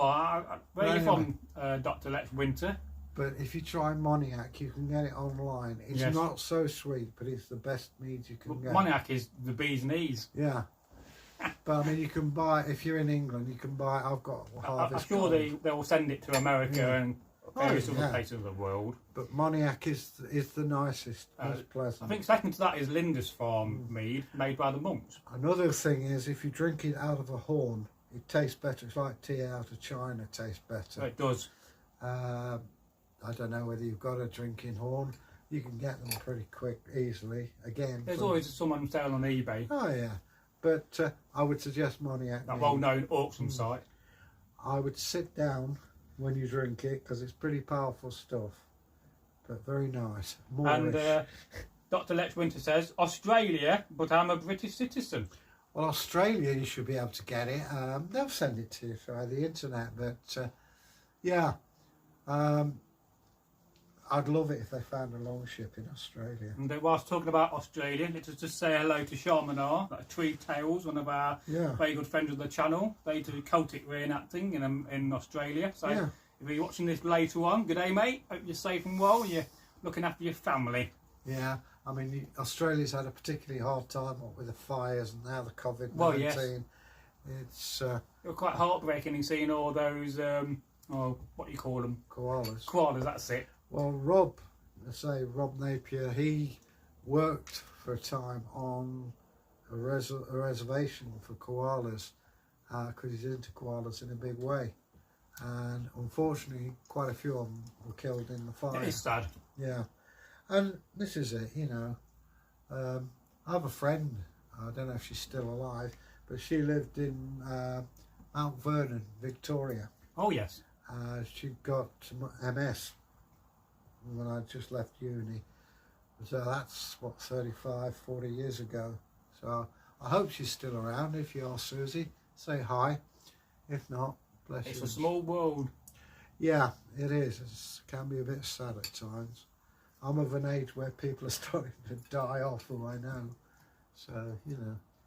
Well, that can happen at any point, but Certainly that's can. life. Yeah. You know, live each day, as Walt Whitman says. Seize the day, forget tomorrow. There you go. And Dr. Lex Winter, our death rate with COVID is pretty good. A few hundred tops. The real death toll is in the lockdown. Lots of suicide, alcohol-related deaths, deaths of despair, deaths from people not getting essential treatment for cancer, etc. due to lockdown.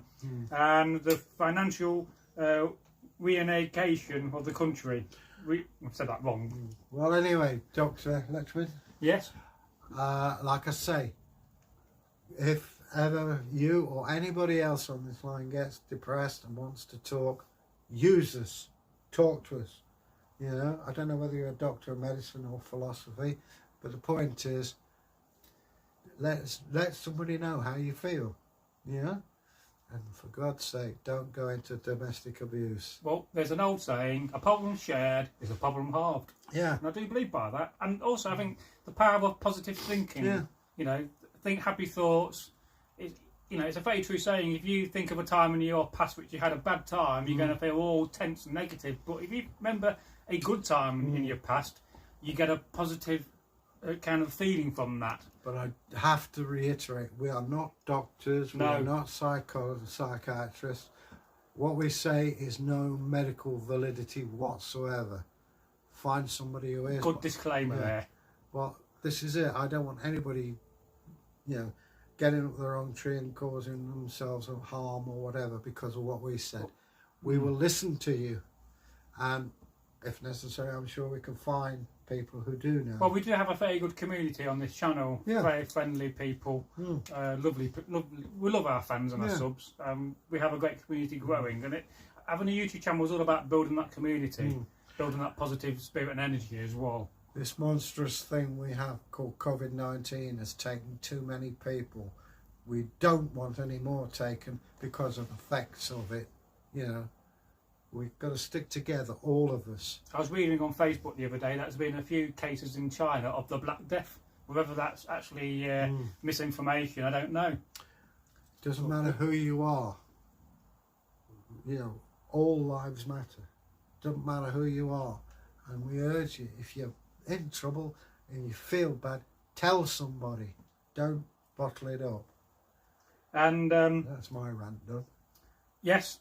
So Dr. Lex Winter says, I hear Egil there. I'm heading to 40, yet I've buried all bar one family member. Yeah. So, yes.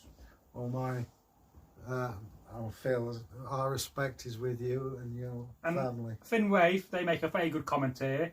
One could also talk to the gods. And I think that's very true as well. Been there, done that. And Dr. Lex Winter, call it Lex, they're good listeners, but they don't talk back much. Yes. Depends who you talk to. And then it carries on another comment. I actually got into all this through a reconstruction of historical artefacts, which I mostly got into divert young men away from destructive things like crime, drugs, etc. That's a very good thing to do, actually. Well, it's a funny thing. A friend of mine and yours, yes, who, shall we say, neighbours, lived the other side of the law, and I said to him, the only difference between you and Egil Skallagrimsson was 1,000 years. You have your own laws and ideas which would have fitted in with the Viking age, yes, but times have moved on, and you know, that's how you are. You know of whom I speak. Yes, Eric knows who I'm talking about. Yeah.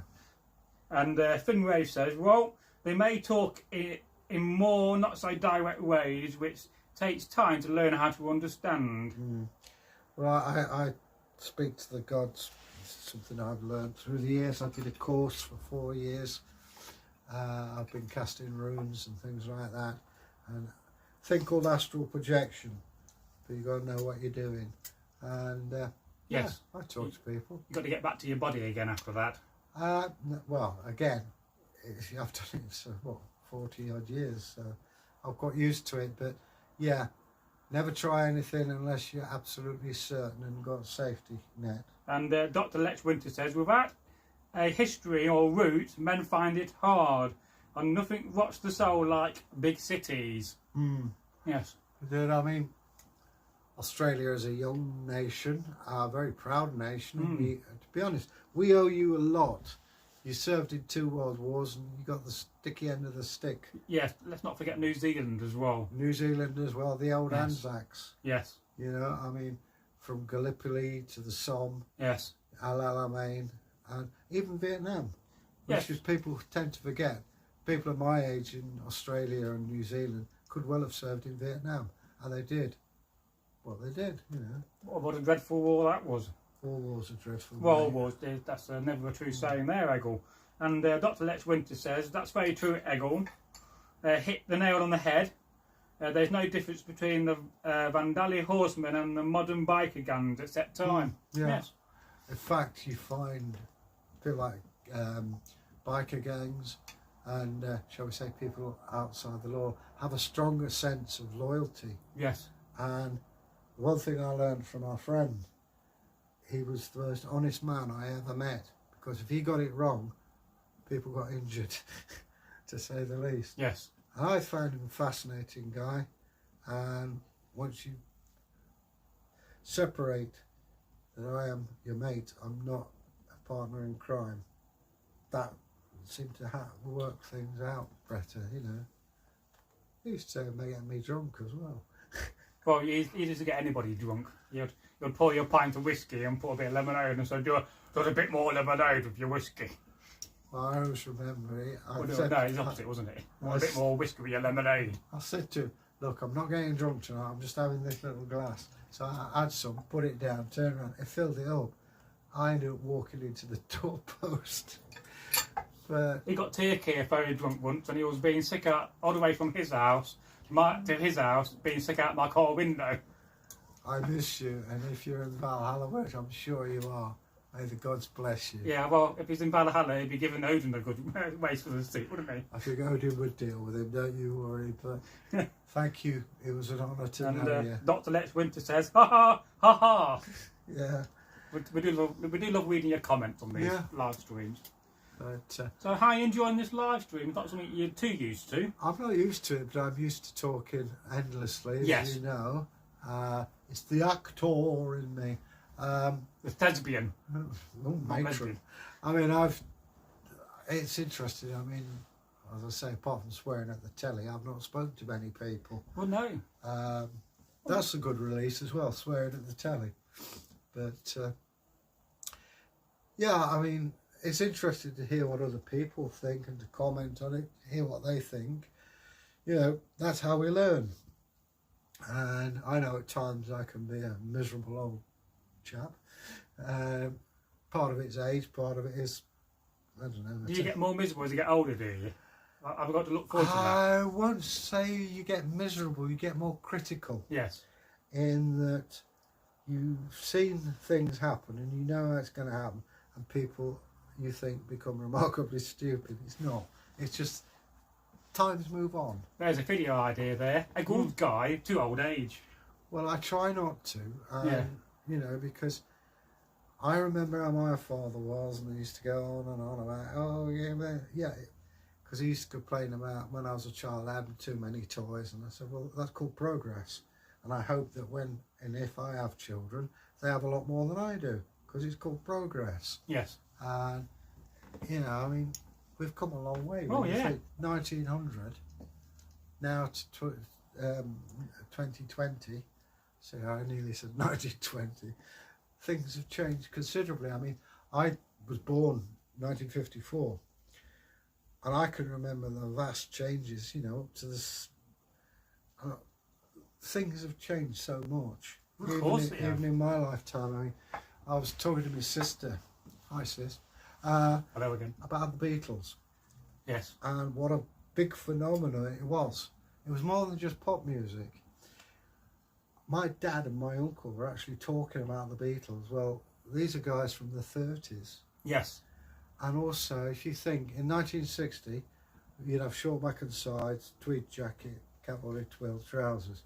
By 1969, you're having a perm, caftan, and flared trousers and bare feet. And, you know, that's in 9 years. Also, things like, you know, you'd buy a record, follow the charts. Yes. Couldn't do that in 1960 because of the money. Well, of course so, yes. Higher purchase, mods and rockers, things like that. It all started, you know, because not so much you got more money, but you got the choice of higher purchase. We're not really had a modern equivalent, have we, of the Beatles? No. You know. Well, I remember as a child, my mum having a copper. Yes. And then we got a washing machine. Well, explain what a copper is. A copper is like basically a big pot. Yes. You filled with water and washing and soap, and you had a fire underneath it. And we lived in Radlett, which is a very middle class area. Indeed. And then my dad bought a washing machine, a twin tub, and it revolutionised it, because Monday used to be traditionally wash day for everyone. And your dinner would taste of soap, and you steam everywhere, and it's hard. You know, today you've got dryers and things like that. Well, no, you had to, like a cradle, you hung it up on. And that nearly killed me, because I was 2 and had a high stool. For some reason, I wrapped the string around my neck. I went to get a cat and I fell, and I was dead weight when my mum got me. Now, some weird stuff happened. I heard a man's voice. There were no men in the house. And I remember it as clear as day. It's like falling into a black velvet bag, and there's white lights spinning. And so I've been. So it was a near-death experience. Oh yeah, and I think that's possibly what sparked my pagan Another time I had an out-of-body experience. I was about 3.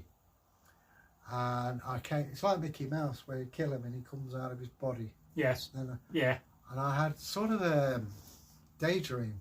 I dreamt I was running down a street, there's columns, and I got a tunic on, and I was knocking into people. It was October, bright but cold, and they pushed me away.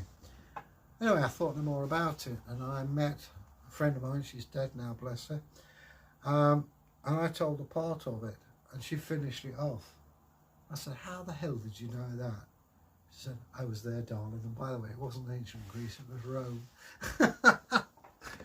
But, yeah. Well, it does make you think, you know, do we have an echo in our lives because of our past lives? You know, if we all have certain interest in past history. Do we like the Viking Age because we actually lived during the Viking Age? And do I like 19th century music because I lived during that time? And is that not a part of an echo because everything's connected, you know? All I could say is I've lived previous lives.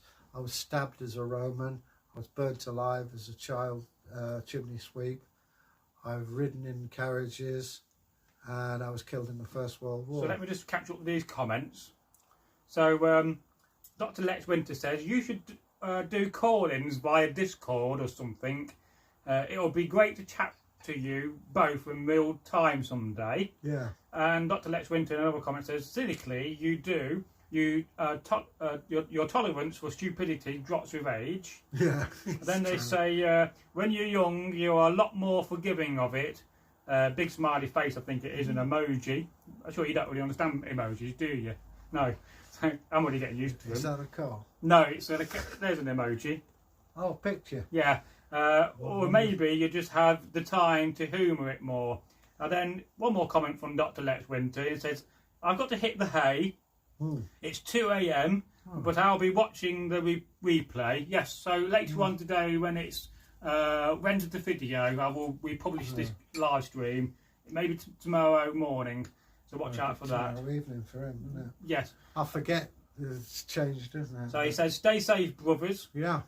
And to all, sub to me on here. I'll make some videos on those topics, especially if you mysteries are uncovered. That's yeah, very well, cool. as I say, keep in contact with us because you're an interesting fella. We'll subscribe to you and support your channel. Yeah. It's all about, you know, showing love, isn't it, on YouTube and supporting each One other. hand washes the other. Indeed it does. That's what it's all about, mate. So have a good night's sleep, my friend. Sleep well and get that money act going. Oh yes. Oh yes, we'll have to get some one day. I was thinking the other day, perhaps we should do some beer reviews. Would you like to do that, Egil? I'll buy some different beers. Yeah. I'll tell you what, I think they sell Moniac in Belper. Do they? You know where the Oxfam shop Yes, is? there's a little shop there, yes. Well, they do high quality booze there. It would be something different to, you know. I think we got some cigars there, me and Anthony. Yes, I've not had a cigar for ages. I haven't either. Rich man's stuff. I've got some nice brandy there. Got it ready for Christmas. I'll make you into a moderator. All right. That's when you get the little blue spanner. All right. We're always looking for moderators, and we'll promote Finn Rafe. Yeah. Because people like that help the channel out in the future. Especially when we go quite big on viral, we're going to need good moderators and admins. I know your friend in Australia. Yes. So then when you become a moderator, you get that little blue sign. All right. So just promoted some of you guys. Yeah. And also, I'd like to see that pagan magazine. That's fascinating me, is that? yes, we're trying to get some fundraising for it. So perhaps I might try to help Celtic God out a little bit in the future with that. So Finn Rave says maybe you guys should take calls during the live stream. Yeah, we'd have to figure that out at some point, how to do that. Here's our tech guy. Yeah, I mean, I'm not so techie. I'm just eye candy. Perhaps we could do a Zoom meeting on Zoom. You know what Zoom is, don't you? It's been quite popular during lockdown when all these people get together. Even the Queen's done a Zoom meeting, and then you can invite people by sending a link. Yeah, she's a. We need a. We've got to upgrade our tech, you know. You know, it sort of levels everything out when the Prince of Wales can catch this, and then ordinary people in the street. Yeah, yes. I mean, he's looking remarkably well. Well, that's what his wife said recently. Yeah. Not many people of his age are doing so well. But then again, if you're a multi-million billionaire with the best healthcare in the world, and maybe you would be. But also he is a fit guy. And he does a good job, I do agree. But I'm not a big royalist, but you've got to appreciate what they do. And God bless the Queen. I swore an oath of allegiance to Her Majesty, and I stick by it. Yes. She's amazing. And I like to meet her Well, son. we wouldn't want a president, would we? Now, can you think of President Boris? Yeah. Yeah. As I say, I've seen the Queen once years when she came to Derby. Yes. During Silver Jubilee. I know how little she is. Well, she might be tiny. Oh, she's only about 5'4". Yes. But it's amazing, both her and the Duke of Edinburgh. I mean, they were passing by in a car. Yes. And you felt as though they were talking or waving at you personally. I've never ever met such charisma as I have on that, and I've seen quite a few, pop singers and things like that. But you just felt, hey, she's waving at me. I saw Princess Margaret once when she went to Derby Hospital. Princess Anne. And Princess Anne, it might be one of those two. She was gorgeous, Princess Anne. But we won't talk about Prince Andrew. Well, Princess Anne, she was my Colonel-in-Chief. Was she? Oh, what? I saw her at Loco Park, and I didn't know who she was, but you know how blokes look and then follow them? Yes. I did that with her. She was, the camera doesn't like her, but my God, she was an attractive woman. My mate Nigel often used to drive the Duke of Devonshire. Because Right. one time he picked up a guy at Derby railway station. He didn't know who it was, and he said it just moved from London to Derby. Yeah. This was the 70s, and he said where do you want to go? So Chatsworth's house, Yeah. and he didn't know where it was. So this guy gave him directions. As he got more closer to the house, he was thinking, well, he must live on the estate somewhere. And he said, well, drive up to the main house. It turned out to be the Duke of Edinburgh, Devonshire. And he invited him in for a cup of coffee, and quite humbled by it. Similar sort of thing was my mum was in the WVS, and she was due a medal. Yes. For long service, which she told him to stick it because I hadn't got it. And she had a word with the gardener. Turns out he was the Lord Lieutenant of Derbyshire. That was Colonel Hilton, MC and bar. He said what a gentleman he was. Would you like a top up on your drink? Yeah, sounds okay. Right. Now I've got a question here from Finn Ray. So you answer this one. I'm going to stand up because my bottom keeps sliding.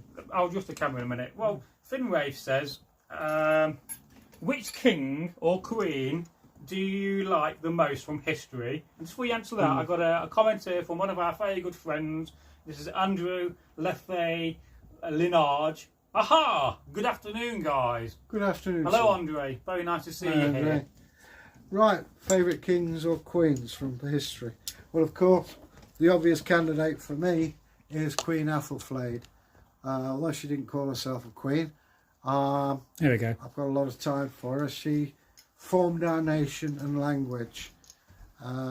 Various cities around. I mean, I've already said Chester. Don't sit down for a few minutes or you're going to look very tiny on camera. Yeah, it's all right. I'm massaging my buttocks as we speak. I'm not Queen going to- Athelflaed, and of course her grandson, Athelstan, first King of England. Alfred was an amazing king. He achieved a great deal. They tend to glorify him a bit, but at the same time, there's a lot to glorify. He's not called the Great for nothing. There are kings in history. My family actually has connections with Henry III. My ancestor, my mother's maiden name is Branscombe, and my ancestor was Sir Walter Branscombe, who was Sheriff of Exeter twice. He was a diplomat for Henry III, and then there was a scandal involving the Archbishop of Canterbury, which he had to sort out, and he was given the Archbishopric of Exeter. If you go to the cathedral, he's buried right next to the old altar. I've not seen him myself, but that's what I was told. So, yeah, Henry III does tend to get overlooked. It's a weird thing about royalty. We owe them so much at the same time. They've caused us a lot of problems. one person who I really am not in favour of course, would be Oliver Cromwell. People say, oh, he gave us parliamentary, this, that and the other. He looked after his own. And you don't chop the heads off kings, I don't care who you are. There are some who I think who possibly, well, I mean, Prince Regent George IV did tend rather, and I'm being polite here, phone it in. You know, he didn't, I suppose it was a product of his time. The one king who people tend to ignore is George III. He suffered from an illness, caused mental imbalances. He cared a great deal for his family and for the royalty itself. Unfortunately, the illness he had did cause a lot of problems for the Queen. But basically he was a good-hearted man. Yes, he lost us America, but let's be honest, there's no chance of us holding on to that anyway. I may be wrong, what do I know? But yeah, Queen Athelflaed definitely is a favourite of mine, although she called herself Lady of the Mercians. Any Viking kings? Hang on, oh hello. The cider pixies coming in. No, this is not cider, it's just Perrier. Oh right, oh It's well. made of pears. Oh well. Here we go. Cheers. But so yeah, you know, I've saying if you've got a favourite king or queen, I think it's a bit like saying who's your favourite child. But Got a missing cat there. I'm missing Pussy. I like pussycats, by the way. Is this a local pussy? Yes, it's not an international pussy. Help us find Mikey. There you go. Mikey's a nice tabby pussy, cute as a button. Bottom of Devonshire Avenues, fighting with another cat. Naughty pussy. Has he got a switchblade? No, well maybe not. I thought I saw him the other maybe day. hurt and needing a visit to the vet. No collar as he loses them. Okay. Well, I'll have a look in my garden later. I don't think the owners of this pussycat will be watching this live stream. But anyway, I Come in the love post. pussycats, so we're going to sit down. Yeah, sit down. I have to adjust the camera again. Okay, this is the top of my head. This is a new tripod Egil I bought just for doing this. I noticed it's got a little stick man on it. Or Where? Or reverse, that red circle. It's a reverse LY protection rune. Oh, right, yeah. I've always seen runes. Oh yeah. I often wonder what archaeologists of the future are going to make of road signs. Going to be whole fun on that. So anyway. Well, I think a lot of them will be recycled by them. Yeah. There'll be a saucepan. Can you imagine? About car badges, that's going to be fun. It's alright. But what is going to be, tomorrow's archaeology? Well, it could be anything from disposable cigarette lighters to pop cans, with the ring pull and pre-ring pull. Anything that's a sequence that changes.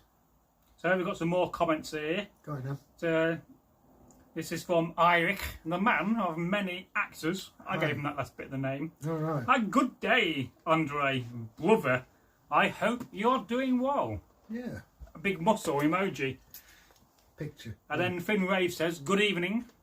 Good evening. Or good nacht in the Viking tongue. Good evening. And Frangjar says, Harold Hodrada. That's his favourite. Yeah. He was a sort of hard man, as the name infers. I think he was thrown out of the Varangian Guard for being too tough. I know he's supposed to be about 7 foot tall, wasn't he? Well, he had to leave somehow to get back to England, didn't he? It's like Well, the yeah. invaders. I mean, he claimed to have killed, was it 60 men? Yes.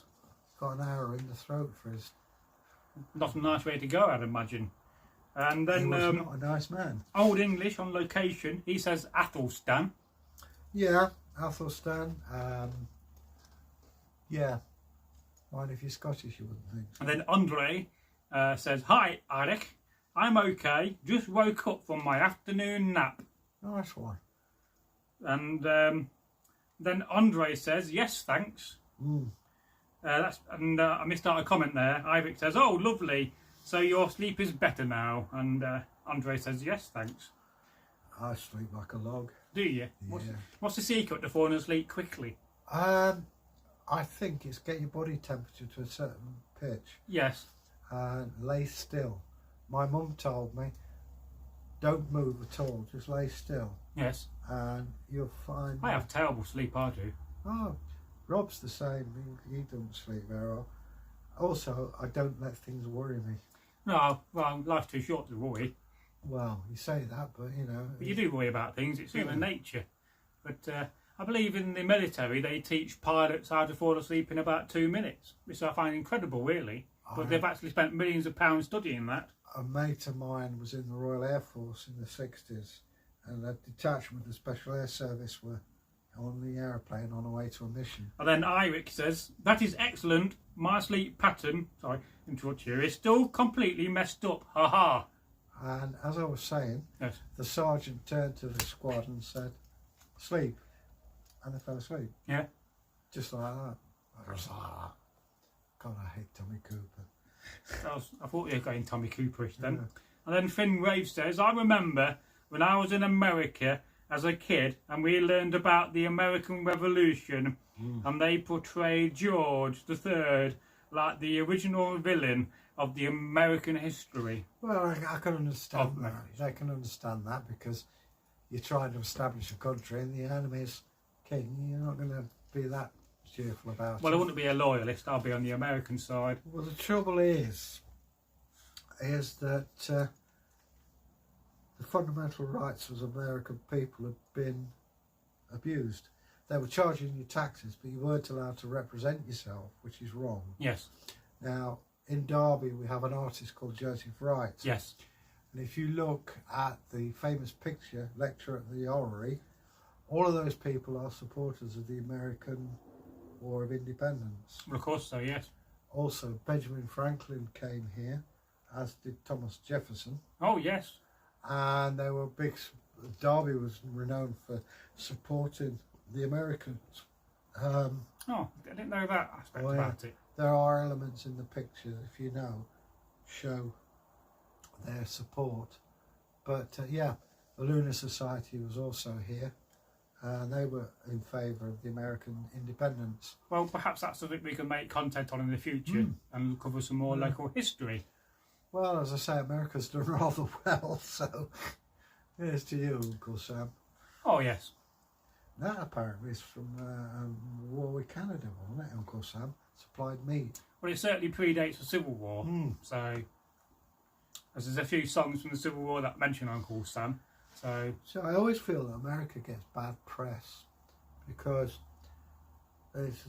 if you look at relief agencies, how many times have you seen a bag that says present from the people of the United States of America, rice? They don't brag about it. It's there. They just, I think, well done. So, thanks, America. And why did we lose the American War of Independence? Incompetence. Yes, probably so, yes. General Cornwallis Yes. based himself on a mad King George. Yes. You used to ask him something, he'd go, what?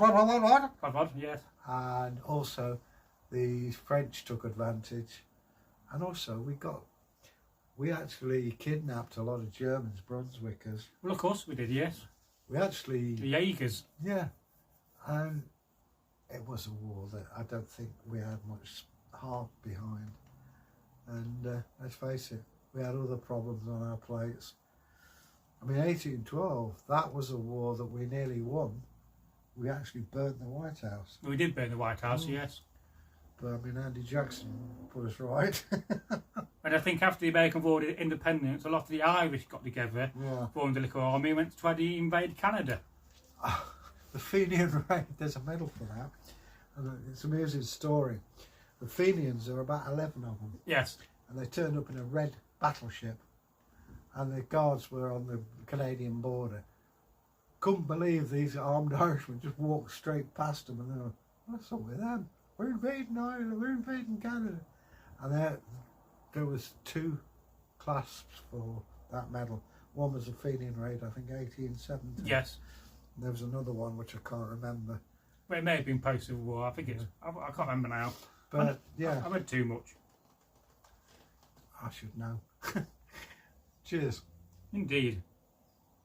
So how do you say cheers in Viking tongue? Hello, what's sail? There you go. It's, or bottoms up. Indeed. Chin chin. Of course, a very good film is The Madness of King George.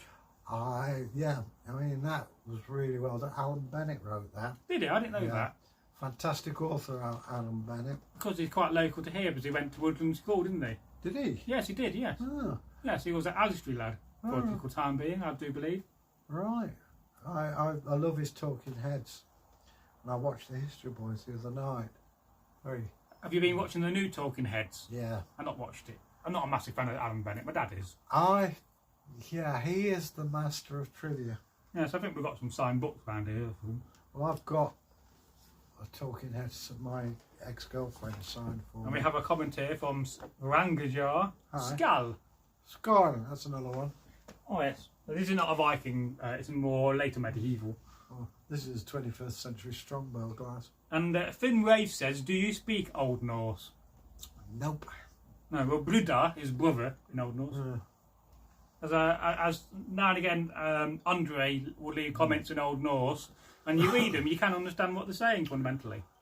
Well, the Old English, there was Alan Davis, Yes. comedian. That was Eddie Izzard. Jonathan sorry. Creek. Yeah, Eddie Izzard, sorry. Yes. He was taught some Old English, Middle English phrases, Yes. and went to Holland, Right. and they understood what he said. Brun Coup is one. But yeah, they're all linked together. I mean, I don't doubt if we only ever spoke Old Norse, you'd pick it up in about a fortnight. And would an Anglo-Saxon understand a Viking speaking Old Norse to a degree? They think they'd be pretty much the same as we are, but you see the problem I have, I've not taught English, the mechanics of it. Like, you know, in schools you taught the sentences. Yes. I was never taught that. So until I can learn my own language, I can't really learn another one. German, you've got English, you've got male, female and neuter. Well, I learned a bit of German from my dad's correspondence course because he taught himself German. I can go, ich heiße Simon, hier kommst Kent. Kent is eine kleine Stadt. I can order a drink. I can ask if you've got that money or is that bag yours. But every Englishman should be able to order a drink in any language, really. Yeah, that is cool. And, No, I quite like the idea of German, but I often say good night to my dad in German. Good Good night. night, mein Vater. yeah. Because a lot of these words in English do come from Proto-Germanic. Well, we are an Indo-European language. We've got Latin, we've got Saxon, we've got North. I mean, it's like you can't say look at the sky through the window. You're speaking Norse. The other day I was learning about the Romantic languages, which all come from Latin, which English is not one of them. Well, I mean, you've got bits and pieces. It's all cobbled together. You've got Indian, Welsh. You know, in fact, in Derbyshire, near Derby, there are place names with an element of Old Welsh because they came over. Hey, it's what makes us great.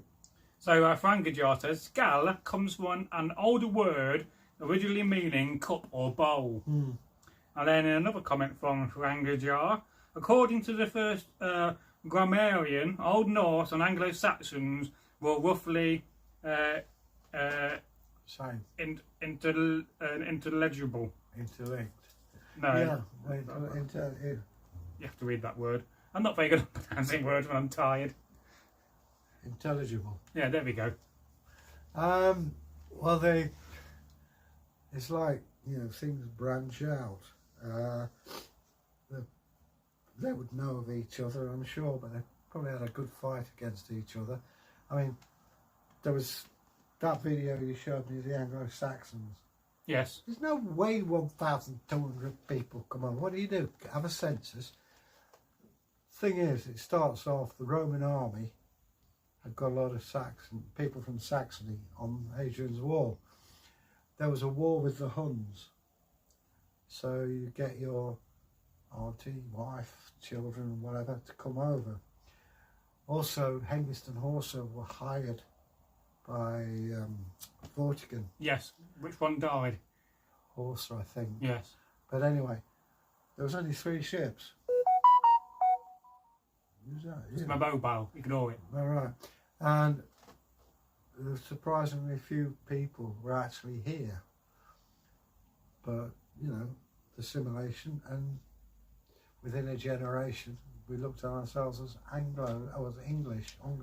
Well, I believe the term German or Germany comes from this, basically translates as spear people, I believe. I was watching that in Celtic Gods live stream the other day. Saxon, a sax is a knife. Yes. So they were the knife people, because they were famous for the sax. Yeah, of course they were. Yeah. So Finn Rave said, you could also try Dutch.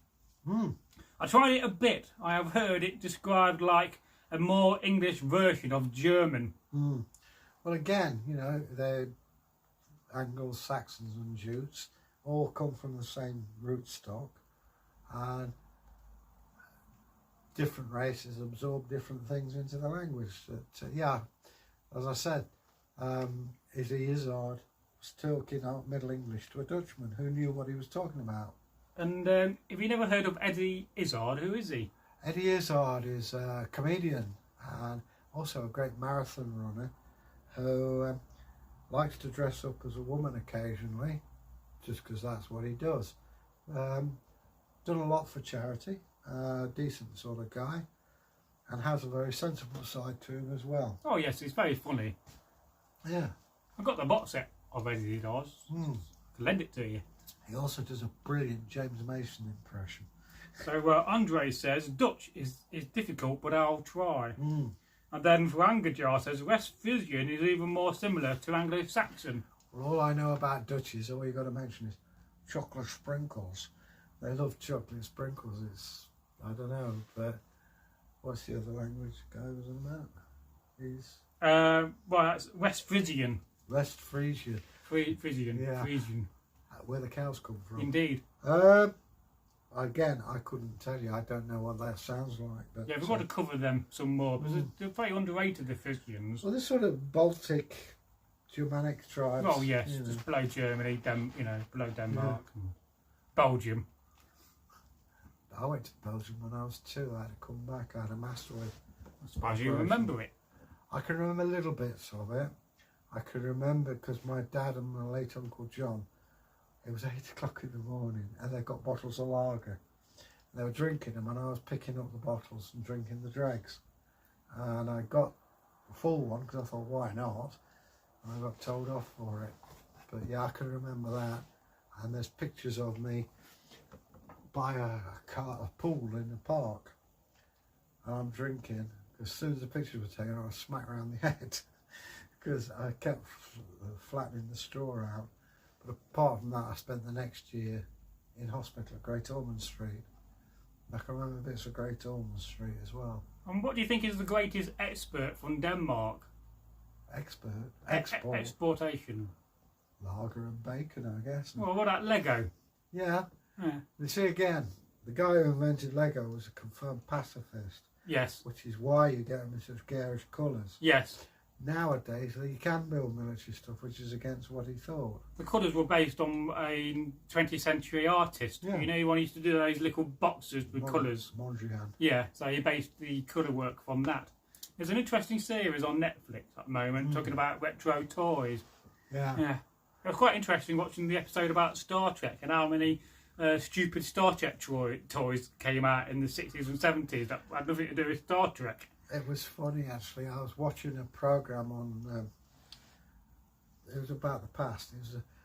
It was the Midlands in the 60s. Yes. And my goodness me, it looks a different world. They're actually building Austin Cambridge cars. My dad had one. And every time I see one, I always meant to smell senior service type of tobacco. And what do you think the future is going to be like, Egil?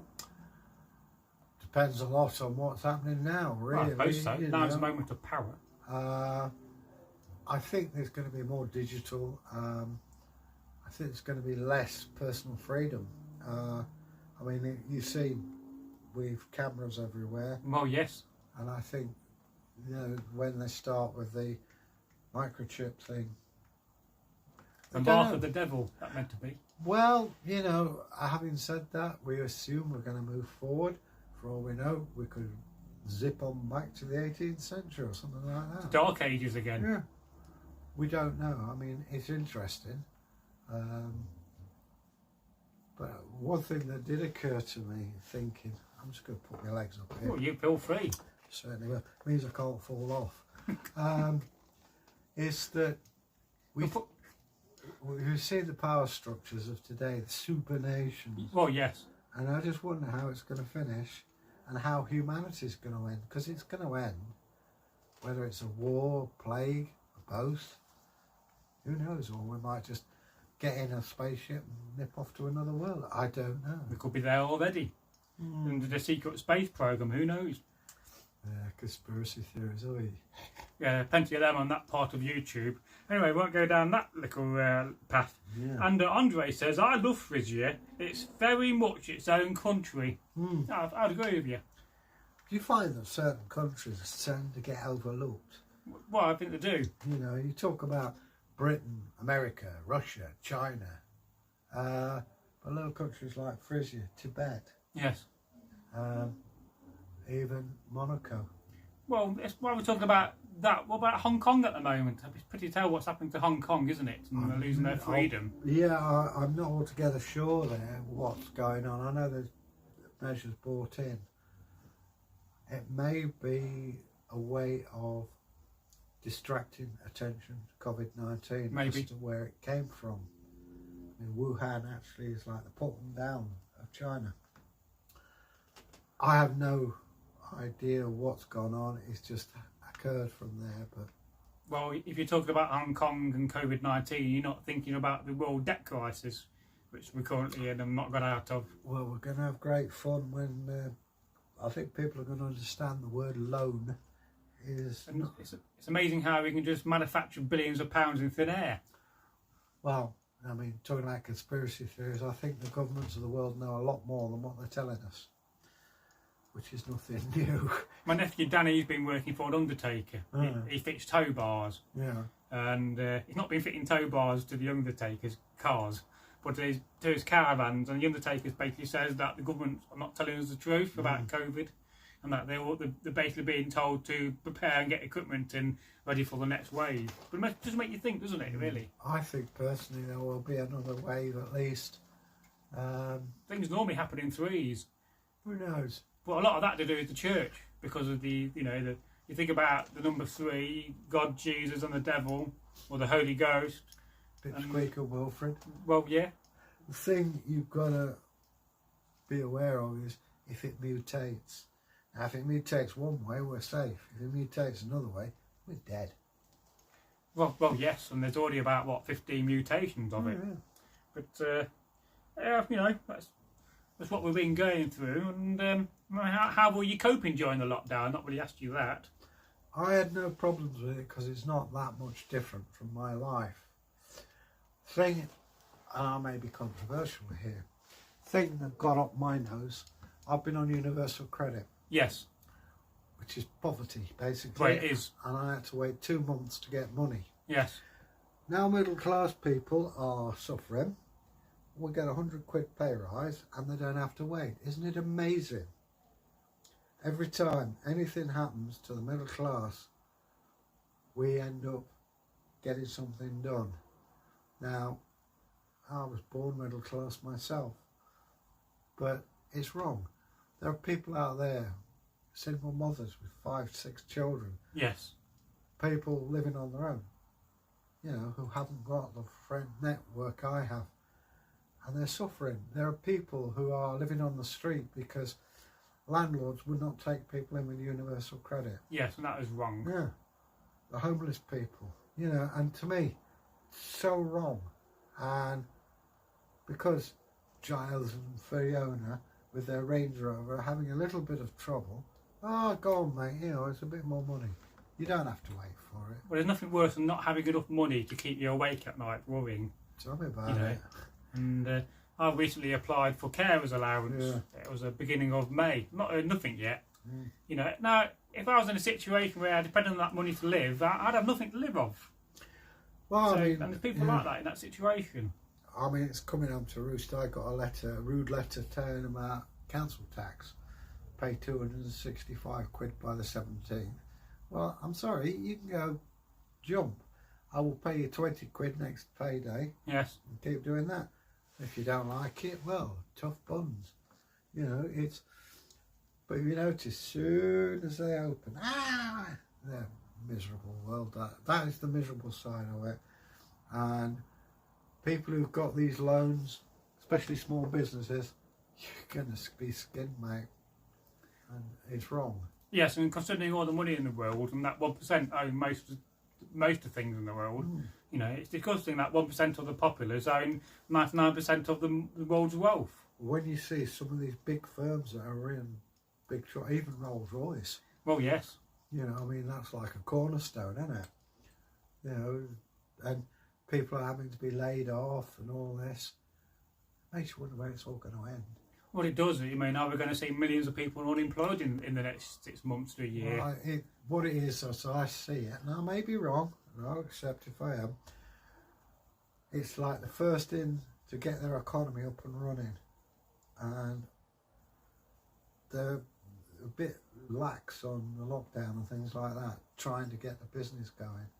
This is good stuff, this gets you drunk. Well, this is the tradition on my live streams in the evening, is have about 3 pints of cider. Oh! If I have any more, I'll be sliding off my stool. Well, I was about to say that earlier. We'll probably get more views if you fall off your stool.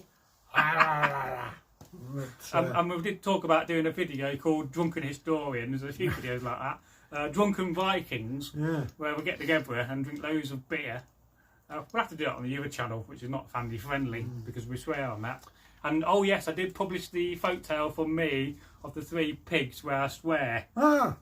That's been published on the other channel. What a little monkey. Yes, it's very, very funny, I think. Yeah. Although it does make you think, I'm still debating this, should we record more of these folk tales with swearing in for the other channel?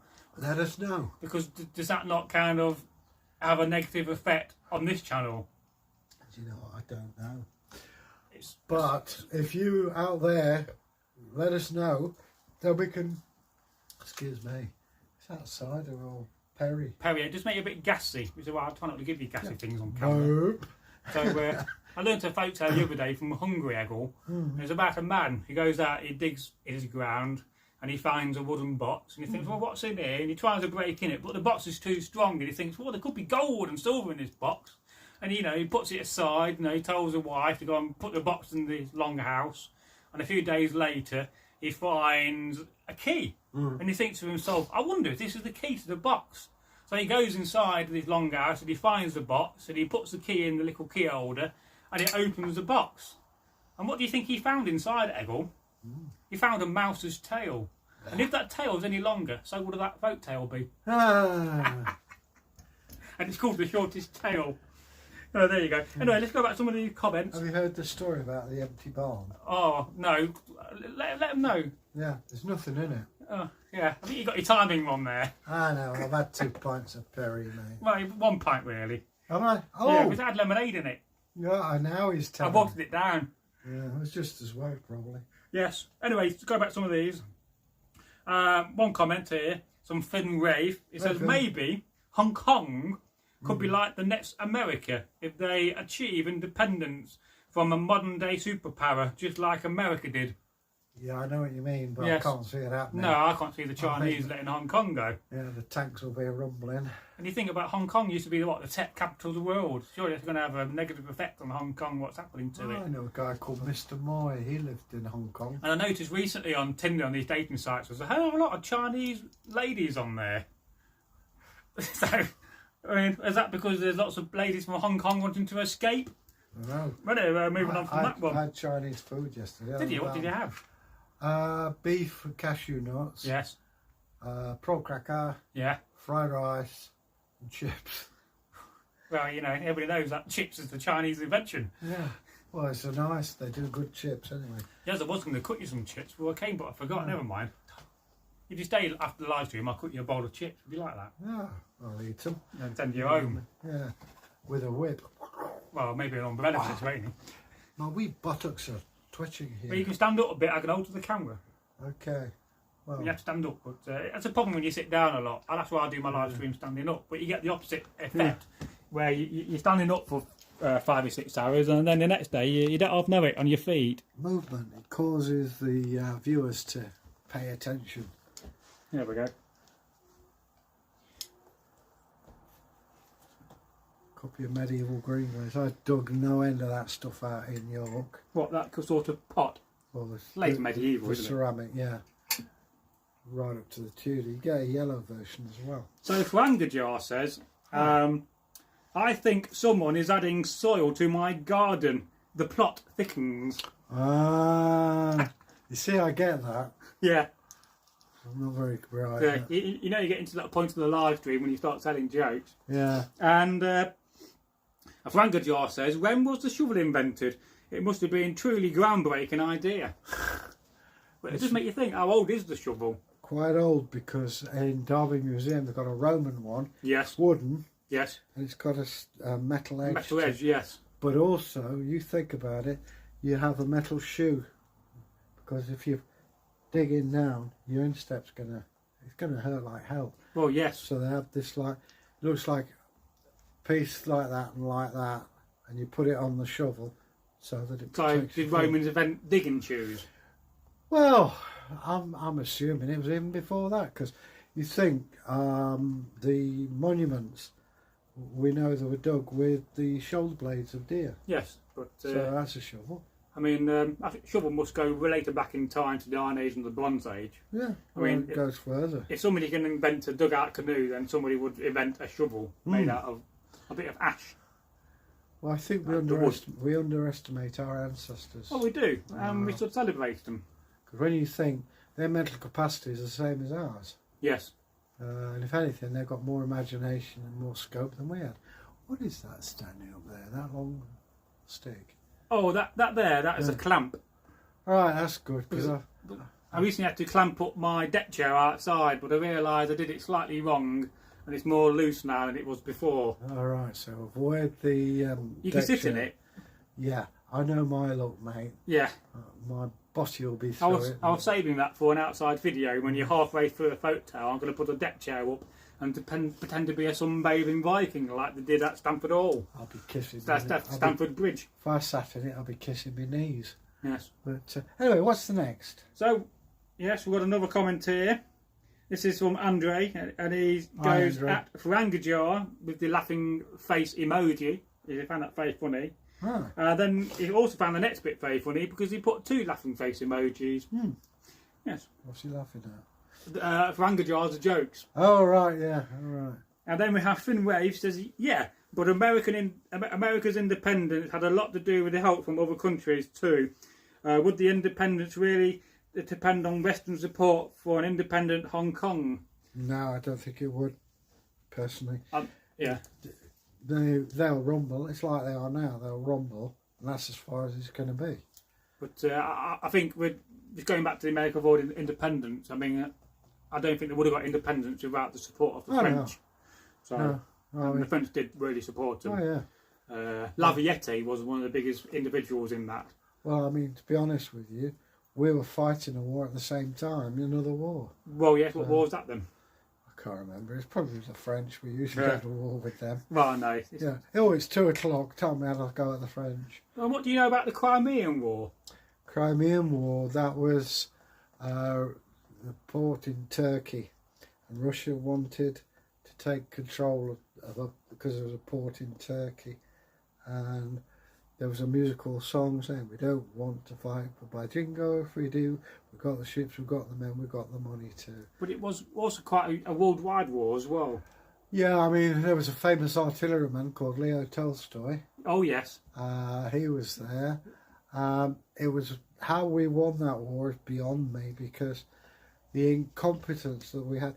They sent out a load of boots with cardboard soles. Well, yes. And another boot section was all left foot. Well, I can tell you how we won the Crimean War. It's because, first of all, we had more money than the Russians, and secondly, we had the best navy in the world. And it's because of that naval power, because it was fundamentally I think it was really a world war, if you think about it.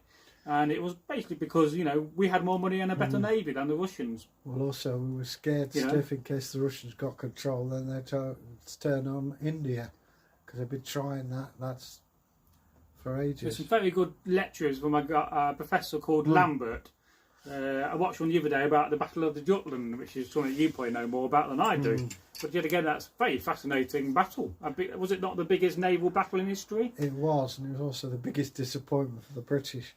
And people, they didn't communicate, or they misread the signals. Yes. And unfortunately, to his eternal shame, Beatty blamed it all on Jellicoe.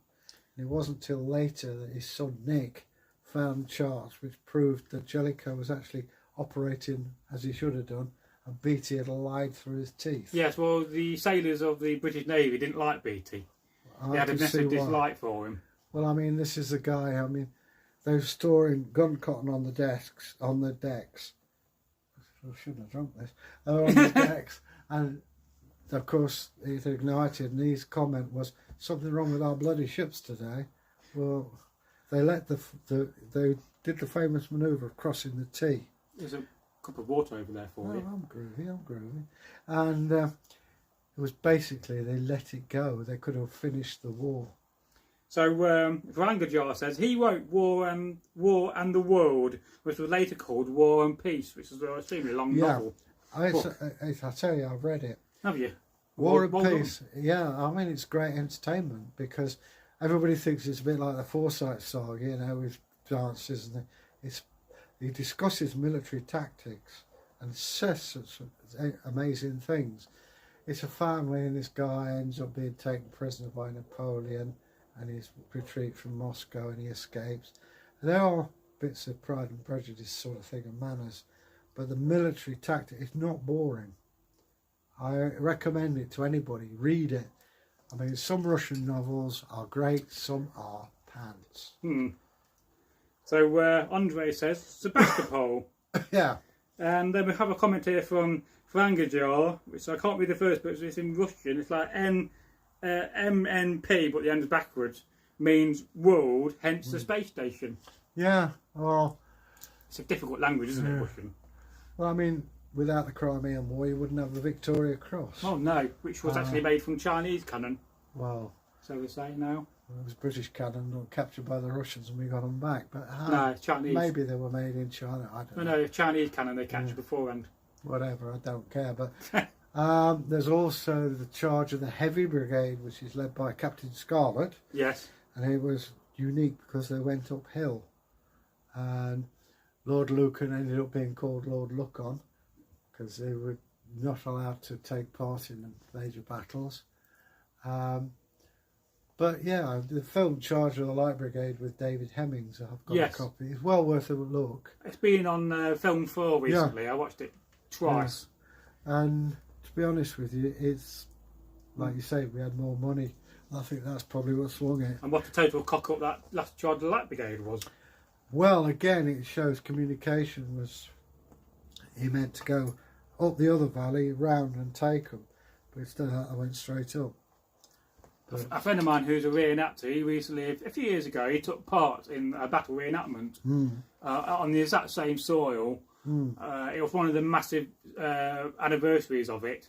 And so, you know, this war spent a few £1,000 getting authentic kit, getting everything right. And they went through. When they got to the actual battle side, the Turkish were actually doing a celebration as well with all these cannons. So when they got there, all these cannons started going off. It was unrehearsed, not planned at all. And he said how amazing it was. And he said it was one of his most amazing experiences in reenacting. Well, in Eastwood, there is a member of the Charge of the Light Brigade buried in the graveyard. And in York, there's another guy there who was in the charge, who's buried. So Andre says, I have an uphill charge story from the battle at Saga in Spain. Oh, right, I've not heard of that battle. Is that in the Peninsula War? Maybe so. And Finn Rafe says, maybe you guys should do a video of a list of the most interesting wars and battles. Yeah, Yeah. that'll be quite good fun. We'll look at in the future to do some top 5s and top 10 videos. Bear in mind, I have had a lot of Perry. Well, not today, no. But in the future, when the channel goes bigger, we'll concentrate on more of these ideas. Yeah, no, know. I mean, to me, the First World War, that's where it's at, baby. I know recently, last week, we did 100,000 views on the channel. Not another week, that was what we got to. Well, here's one. I mean, Derby, Nottingham Derby. Yes. The Battle of the Somme. I've got relics from Gomcorp. Yes. Actual shell fragments and things like that. That was where my great-granddad got shot in the head. He did survive it. Yeah.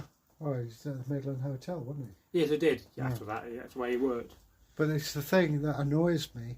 These guys were slaughtered, and it's all about around Picardy. Well, Gomcorp they actually knew the order of battle, and it was meant as a distraction to draw the Germans away. But there's one telling relic I've got. It's 2 clips of 303. Yes. And you could see where the bandolier was, and it's the same type of bandolier we used to use, and you see the fabric in front, and you think the poor man who got that is dead. Yes. And people forget, it's all about Gurkhas, which I'm not slagging off, but it's all about popular regiments, a guards regiment, but it's the ordinary guy here in Derby, Nottingham, Durham, who stood the ground. It's the average soldier, no matter who they fought for. Yeah, and you can't give more than your life. And Andre says yes. Yeah, well, there you go. But, do you have any more questions? Anything else we wanted to talk about whilst we're on camera? I'm about to question now. What about that pussycat? Well, there's a missing pussycat. We're looking at the garden in a minute, so see if we can find it. Egil loves pussycats, don't you, I Egil? love pussycats. And dogs. And dogs. Yeah, woof woof. Yeah. And women. Yeah, go on. Brandy. Yeah. Chocolate. Yeah. What else do you like? Sausages. Sausages. Yeah. Fried eggs. Yeah. Chips. I've got a terrible talent, making people hungry. Yeah, well. Ivic knows all about this. Still. Fried breakfast. I've lost a lot of weight, mate. I'll put a bit on. I've lost 1 kilo. That's the universal credit, mate. That's what does it. Well, we'll have to get you some potatoes. Also, with my teeth falling out, it takes me forever to eat stuff now. It's like yesterday. Normally I finish first, but Anthony was sort of sitting there twiddling his thumbs and I'm still munching away through rice. Well, let's say hello to Anthony. Hi, Anthony. Hello. He's at work, but... Is he? Well, what time is it? Oh, it's nearly quarter to 6. Oh, he'll be at home. Yes. Probably in front of TV. Oh, right.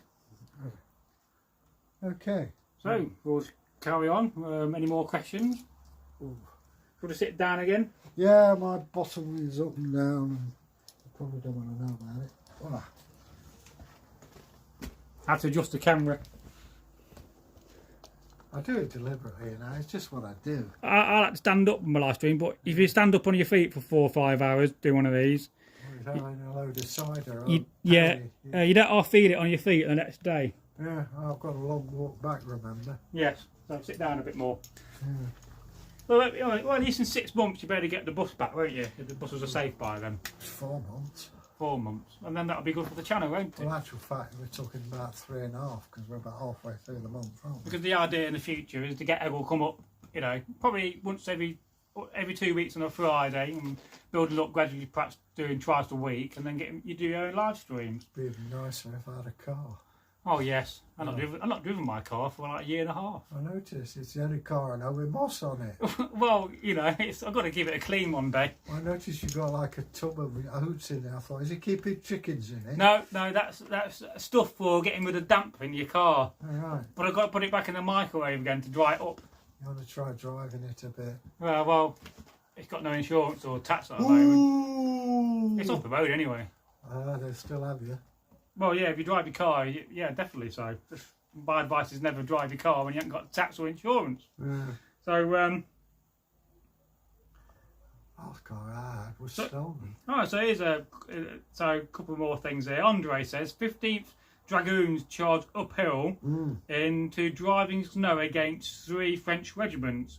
They won so conclusively that one of those French regiments had to be disbanded afterwards because so few were left. Yeah. Oh, that's interesting. Right. And then Andre says, my 7th times great-grandmother fought at Saragon as a member, grandfather. So I start again. Oh, My man, has been drinking. My 7th times great-grandfather fought at Saragon as a member of the Fighting 15th. Yeah. And then Frangajar says, have you noticed the recent trend of bardcore? You have to explain that. Have you heard of bardcore? Is it like old medieval Viking poets? I have no idea. I don't know. Bardcore. But, beardcore. That could be a new thing. no, I'll be honest. But no, I mean, it's ancestors ago. Wars are weird. We remember them. It's a fantastic thing. Well, they are indeed. I mean, it's weird thing is, both of my grandfathers, I couldn't tell you. One was in Royal Engineers, the other was a driver with the Army Service Corps. I couldn't tell you where they served. I know one of them got invalided out with trench foot, and it was 1920 before he came out of hospital. But what he did and where he was, I don't know. I know that my grandpa was in the Army Service Corps, and they had a terrible job. He had to drive up stores to the front line and then take back wounded back to the hospital. But the Germans had zeroed in on the road and used to shell it. So, you know, but he survived. As I say, my other granddad, he'd served in 2 wars. He was in South Africa to get away from his dad. He was injured. He was guarding prisoners on a train and got blown up and injured his back. By the time he got well again, the war had done. Then Lord Derby scheme in World War One, he got dragged into that. My dad had just been born. I'm assuming it was Flanders or somewhere like that it was. I don't know. And then World War Two as well, when war was declared, World War Two, him and my dad were digging an air raid shelter. So Andre says, yes, there's a great version of Creep by Radiohead. And then Frangajar says, explaining what bardcore is, modern popular music reimagined with medieval instruments and sometimes lyrics. And he says there's pumped up kicks in Anglo-Saxon done rather well. Oh.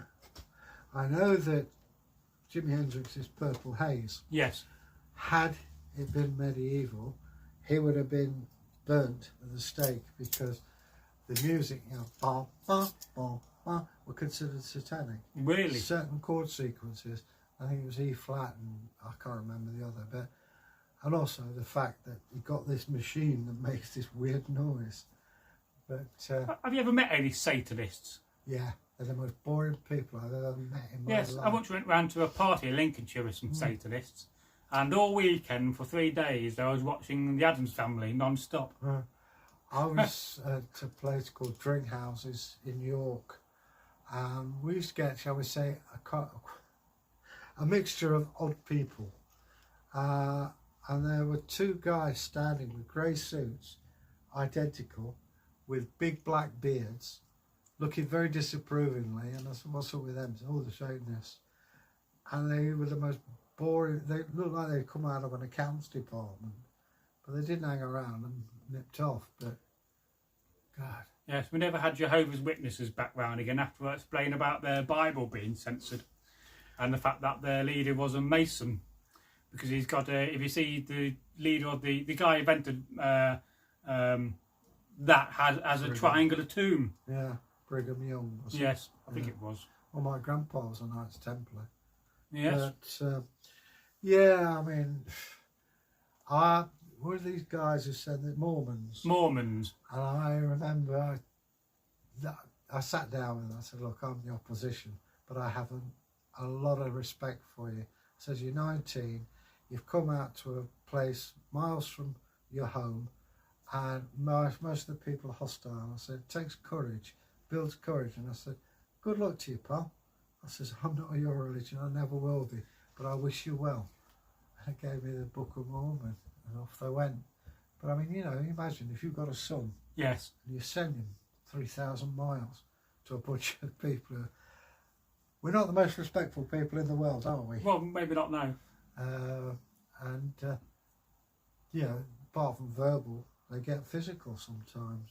My mate Nigel, when he was in the 80s living in a flat in Derby, he had some Jehovah's Witnesses come round and he spent about 4 hours telling them jokes from the Bible.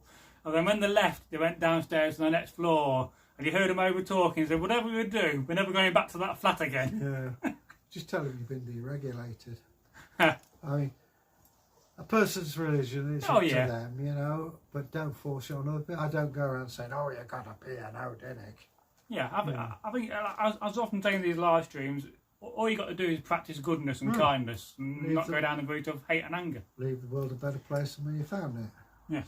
You know, but... So we're going to leave you for a minute whilst I let the lady out.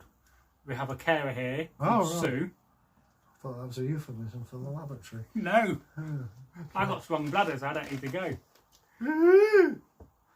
Although, yeah, there's something interesting down there I saw. Can you see that little silk brass thing? No. Here. Have a talk about that. It's a bollock knife. All right. Well, I've been landing in it and up to my neck. You know, apparently it's called a bollock knife, presumably because of the quadrangle thing. Be medieval. Everybody sort of carried a knife at that time. It's more, you know, imagine, you know, at the Battle of Agincourt, stick that in and then you punch it in. I assume you used it as eating utensil as well. I have to be honest, I don't know very much about it. I've been dumped in at the deep end here. Nice piece of work though. I mean, obviously this is a reenactor's version. I have seen the originals. Those of you who can, if you go to England, when you're in England, go to Leeds Armoury. They have an amazing collection of weapons. However, if you don't like heights like me, you can be murdered because they've got bridges of glass. Whoever thought that up, I don't know. Whoever it is, they ought to be made to eat them. Because you look straight down, it's a drop. And I don't like that. You know, have a proper floor, I say. But anyway, there are examples of these. I think it was quite common anyway for anyone to have a knife. Bear in mind there's no police force, so you've got to protect yourself. I must admit, it's about the first time I seem to think I've ever seen this. Why he's got it is beyond me, but as you can see, it's blunt. Still give you a nasty knock if you hit it and can have somebody's eye out with it. But sort of we're talking about 1200s, 1300s, people would be toting things like this around. But there you go. Apart from that, there's not much more I can say. Oh, he's got a split. But as I say, I'm sure this will be quite a delight for somebody who's into this. I'll just have a look on here because I'm running out of steam to talk about that. There's a delayed action on this. There's me waving this knife around. I invited JW have their cards read. Andre, I invited the Jehovah's Witnesses to have their cards read. They fled in horror. Yeah, they look on anything like that as particularly unpleasant. And Varangyar says, I don't think they appreciated my face tattoos. That's because St. Paul says you're not supposed to have them. But, you know, it's whatever you, the person, individual, thinks of. You know, that's up to you, I guess.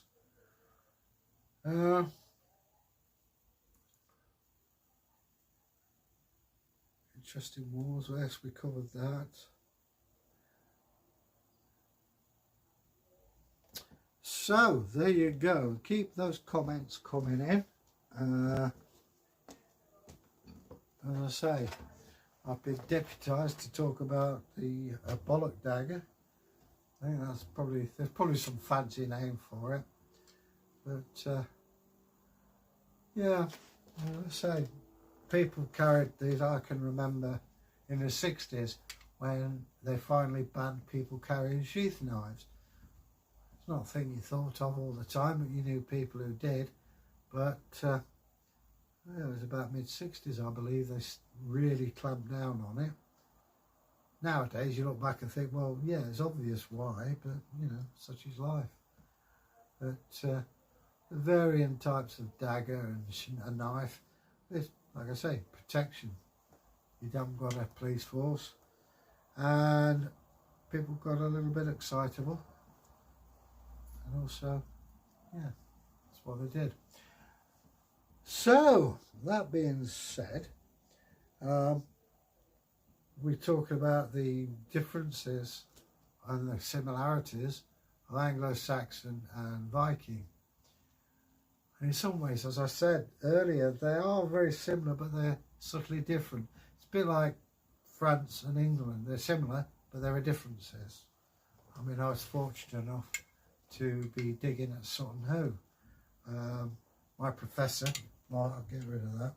My professor, Martin Carver, had an expedition there in about 1987. And I found it fascinating. He was very knowledgeable, obviously, on it. And it was nice to visit the sites there. But the differences, when you look at them, are quite profound. You know, you look at the ship, which is more like an open rowing boat as opposed to a long ship. Another, hey, I just brought my shirt in. Thank you very much. One day I shall be wearing that. Yeah, today. And also things which people, what I liked was the coin purse had got 37 different coins in it. And the theory postulated was that they all came from different areas of Francia. And it was possibly where he had tribute paid from. Maybe not. As regards the body, yes, there was a body, but the soil is so acidic that basically you might get a bit of tooth enamel, and that's about it. There were the sand bodies where the bodies, it's like the first stage of fossilization.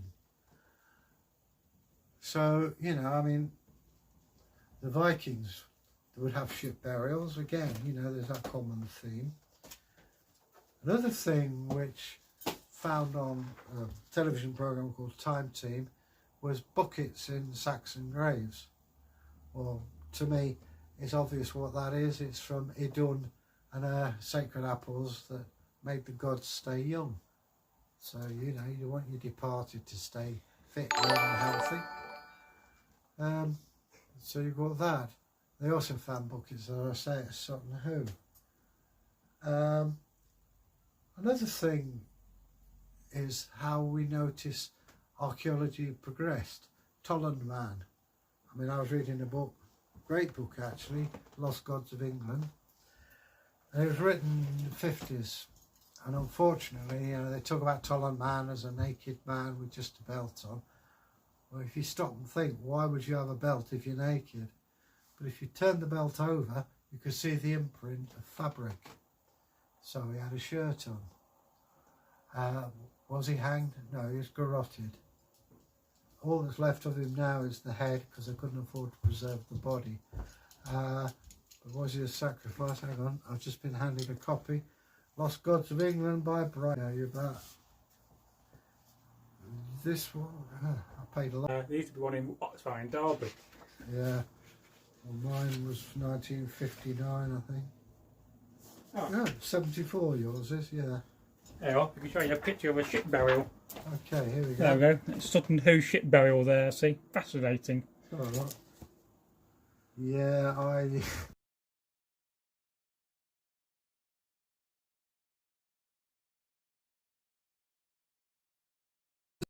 good book, it's aged, and there's a picture of the actual burial itself. Don't know if you could see it. Stone, which is bright red, I've seen it, and the standard. Now, the four faces are actually the faces of Thor. god of legality. Yes. Now you see there's a ring. So what you do, you swear oath. Yeah. You hold the whetstone as you're the king. I put my hand in it and hold on to it, swear the oath. But you can move me wherever you want. So what you're saying is, I am in control of you. This would probably have scalps or heads hanging from it. But yeah, when you see the the famous gold buckle, there was a hole sunk in the mound from Henry VIII's treasure hunter, literally that far apart. All right. Another foot. Yes. And we'd have lost the lot. Well, we're lucky there, weren't we? Yeah. But, if you ever get the chance to come to the British Museum, there's a whole gallery, and it's well worth it. I would recommend it. The gold and garnet stuff looks like it was made yesterday. So, Andre says, I invited the Jehovah's Witnesses to have their cards read. Yeah. They fled in horror. I read that one, yeah. And then Rangojar says, I don't think they appreciate my face tattoos. Yeah. And then Andre says, good to see you here today, Egil. Ah, good to be here. Yes. Yeah. When's the next filming day? I don't know. I could do it on Friday or next Monday. It's up to you. I'm not going to put too much pressure on you. If the weather's good, I'll come over on Friday. If not, yes, we'll have to do it Wednesday or Monday. And today we filmed 2 videos today, or Egil did. One of them is on the hierarchy of the Anglo-Saxons, and the other one is just basically the same thing, but comparing Anglo-Saxon society to Viking society. So they will be edited and put out in the future. And I think one of them was about 20 minutes, so well done there, Egil. Yeah, that's what we do, baby. And Finn Race says, if I ever met JW or other Christians try to witness to me, if they say you're going to hell, I'm going to respond, yeah, I think they could go to hell, and she does not seem that too bad. Well, if you believe in hell, chances are you're halfway there. And it's interesting in the Viking concept of hell that there's a place for oath breakers, and there's a place, there's a hall for liars, and there's a place for gossipers, and they have all these different places for different people that do things. I'd love to see him. He's the Tollund man. Tollund man, yes. I'm just here at the Winderby girl, though she was drowned. And Frangajar says, even Boldar, the shining god, went to hell. Yeah. Well, he also came out of it, apparently, after Ragnarok, which never took place. Well, I've got a comment here from Martin Hale. I'm not sure what he's referring to, because I'm not listening to what you're talking about. I said, do they know who it is? Who it was? Tollund man? Yes. No, we haven't got a name. They thought, when they found the body, they called the police because they thought it was a murder victim. Yes. Which he was, but about 2,000 years ago. And if you look closely, you can see the stubble. And it looks like he's asleep. But he's had the triple death, choking, stabbing and bashing on the head. They made a repro of his body. The head is the original. They've since found out that he actually had a shirt or skirter, because the peat, it pressed in and there was an impression of fabric on the back of the belt. I don't know, I assume he hadn't got shoes on, otherwise they'd be preserved. But certain things, I mean, his bones would actually be very flexible, because the acid in the peat actually takes the collagen out of your bone. So this is why when you look at them, they're a funny shape, because you've got a massive weight pressing down on bones that have gone like jelly. It's interesting to see where a body is buried and how it can affect the body. I'm currently reading a book. It's called Dead Men Tell Tales. Yeah. Have you read that book? No. And it's basically by a guy who used to be a forensic anthropologist. And he was talking about how, you know, in deserts, when the body's buried, they'll go all leathery, and in a condition of a bog, they'll be mummified. And he was also talking about how a body can very simply, within 9 to 12 days, go from being a body to a skeleton, which is quite scary, really. There are interesting things in that. There is a farm called the Death Farm in America. Yes, I was talking about that. Yeah, and they've got an English equivalent. Have they? I didn't know that. There's also a condition where bodies get like soap. Yes. It's called soap body, not surprisingly. And I remember it because there was ribbed stockings, this bloke of 18th century. Yes. And the rib stocking was invented in Derby Oh, right. by, oh God, what's his name? Strutt. Yes. Jedediah Strutt. There's also, I mean, if you go to Sutton Hoo, you'll find the bodies are eaten away by acid. So there's, I forget the chemical, it picks up the elements in the bones. So you can say, yes, there's a body there. Or it dissolves away. Imagine a brown man in a brown bath of water. Yes. And it's a three-dimensional sculpture. There's those, and these are executions or sacrifices. I know I was watching, I think, the news yesterday or the day before, and they're doing some massive railway works in London, and they found an Iron Age murder victim. Yeah. And then they also, in the same area, found a massive wooden henge, which is meant to be one of the biggest henges they found so far. Well, I mean, different conditions. If you're in a very rich, chalky soil, the skeleton will be perfect. You go to Sutton Hoo in Suffolk, very pretty place, the skeleton will go. Gold, silver, they're preserved. Bronze, as long as you don't get air on it. If you go to Egypt, never mind the mummies, the common person was buried in sand, and it's like baking them. Yes. So you have the body probably better preserved than the mummies. Well, they'd be just leathery and mummified in sand. Or in certain conditions in, say, like this country. It's like in France, First World War, they found a dugout with German officers in it, perfectly preserved, but dead. And they'd been there a while, and what had happened is they suffocated. So, subject. Frangajar is talking about Sutton Hoo, and he says they believe it's King Radwold, but it's hard to know for certain. Exactly. We assume it's Redwold. Redwold. There's more than one mound. If you go there, there's quite a few. And it's like a royal dynasty. They're called the Woffingas. And Redwold was of that thing. We know a bit about him. We know that he was married to a Christian. Yes. That he had an altar to Thor as well, and there was oh God, what was his name? There were two kings chasing each other. One was pagan, one wasn't. And he stayed with Redwold, but was forced to make him go. I know you're on about, but I can't remember. Yeah, I keep thinking of Pippin. It's nothing to do with that. But if you get a chance to go there, it's a beautiful place. The River Deben and Woodbridge is marvellous. There's actually a Simon Carter art gallery there. Oh, is there? Yeah. Any relation? No. But it's a beautiful part of the world. And yes. Yes, the people around there are, shall we say, rather dismissive of people of a lower order. They all tend to be air marshals and admirals. Indeed. I went there just after the big gale of '87, and all the trees have been blown down. Yes. But having said that, I can remember that. Yeah, I slept through it. Did you? Yeah, I never knew. I went to the halls of residence in York, and I went to bed, woke up next morning, everybody going, "Oh, about the gale." What gale? Yeah, you were probably snoring loud. I was just away, mate. I'd gone. I can remember it because I went on holiday the next day down south, and there was a massive oak tree down in the hotel garden, so I used to play on. That was amazing because we found, when we were excavating the site, D-shaped pits. Yes. I wonder what they were. And of course, with the gale, what it was the root mantle pulled away.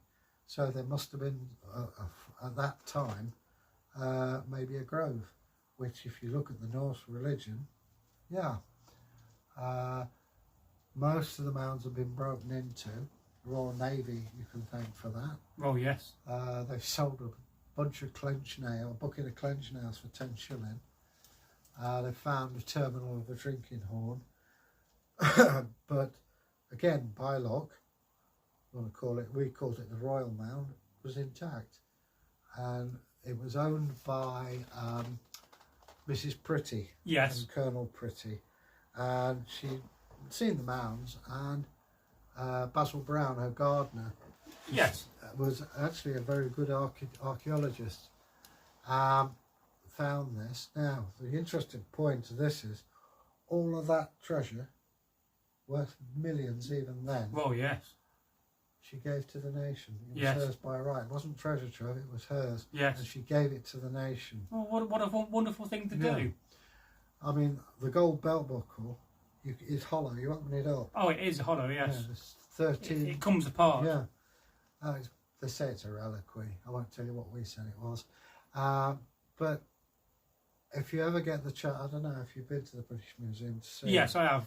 It's phenomenal to see these treasures. Till the hoard, what was that hoard they found? Not Kildare, Staffordshire hoard, yes. Staffordshire hoard. And if you look at it, they're made by the same people. I don't care what they say. You look at it, it's too much similar. But I do speculate it was made in the same workshop. Oh yeah. And I got a theory that hoard is a part of a much bigger hoard. Because let's face it, if you got a massive hoard, would you bury it all in the same place? No. Also, it's obviously booty meant to be carried around, and it may well have been stolen, and they just took a bit that they could carry. It was found off, I think, Watling Street, one of the Roman roads. So, you know, in theory, could there not be another possible part of that hoard? Could well be. When you look at some of the reconstruction, they made a reconstructed helmet from it. There's lots of bits missing from the helmets which are not there. So are they somewhere else buried? Yeah. Well, also, you know, I told you about Redwood holding the king. Yes. It'd be natural. You let him go, but give him gifts. Yes. Whether that was the gift he gave, or whether it was part of a gift that he stole, I don't know. Well, gifting is a very old thing, you know. Well, you talk about ring givers and things like that. And also it would ease his conscience a bit, would it not? Well, yes.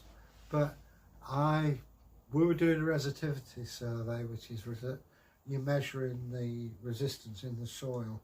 You measure it up and you can see shapes form. So you can see ditches and pits. Well, we had 200 bodies we found. But the interesting part, and I know archaeologists will say, it's just you in the imagination. But you look at the way the bodies are buried, they are in the shape of runes. Yes, I think I've heard that from before. Now, whether these were... That's mass bodies rather than just one body. Well, you've got two bodies to Yara, you know, sitting like that, and they've got their hands. The other one's got his legs there. You've got what we used to call the V-bomber, forming Ken. And there's about 200 bodies we found. And you find things like a sand skeleton, buried face down, tied up. There's another guy with a broken neck. They did fiberglass imprints of them. Very impressive. Martin Carver's daughter, I think, did it. But they were like coffin-shaped panels. You lift them up and there's the bodies underneath. I would imagine it costs a lot of money to go there now. We were still excavating when I was there, but it's a fascinating subject when you look at it and the actual treasures. You've got Roman silver, you know, you've got Frankish coins, and I've got a map at home of where the articles came from.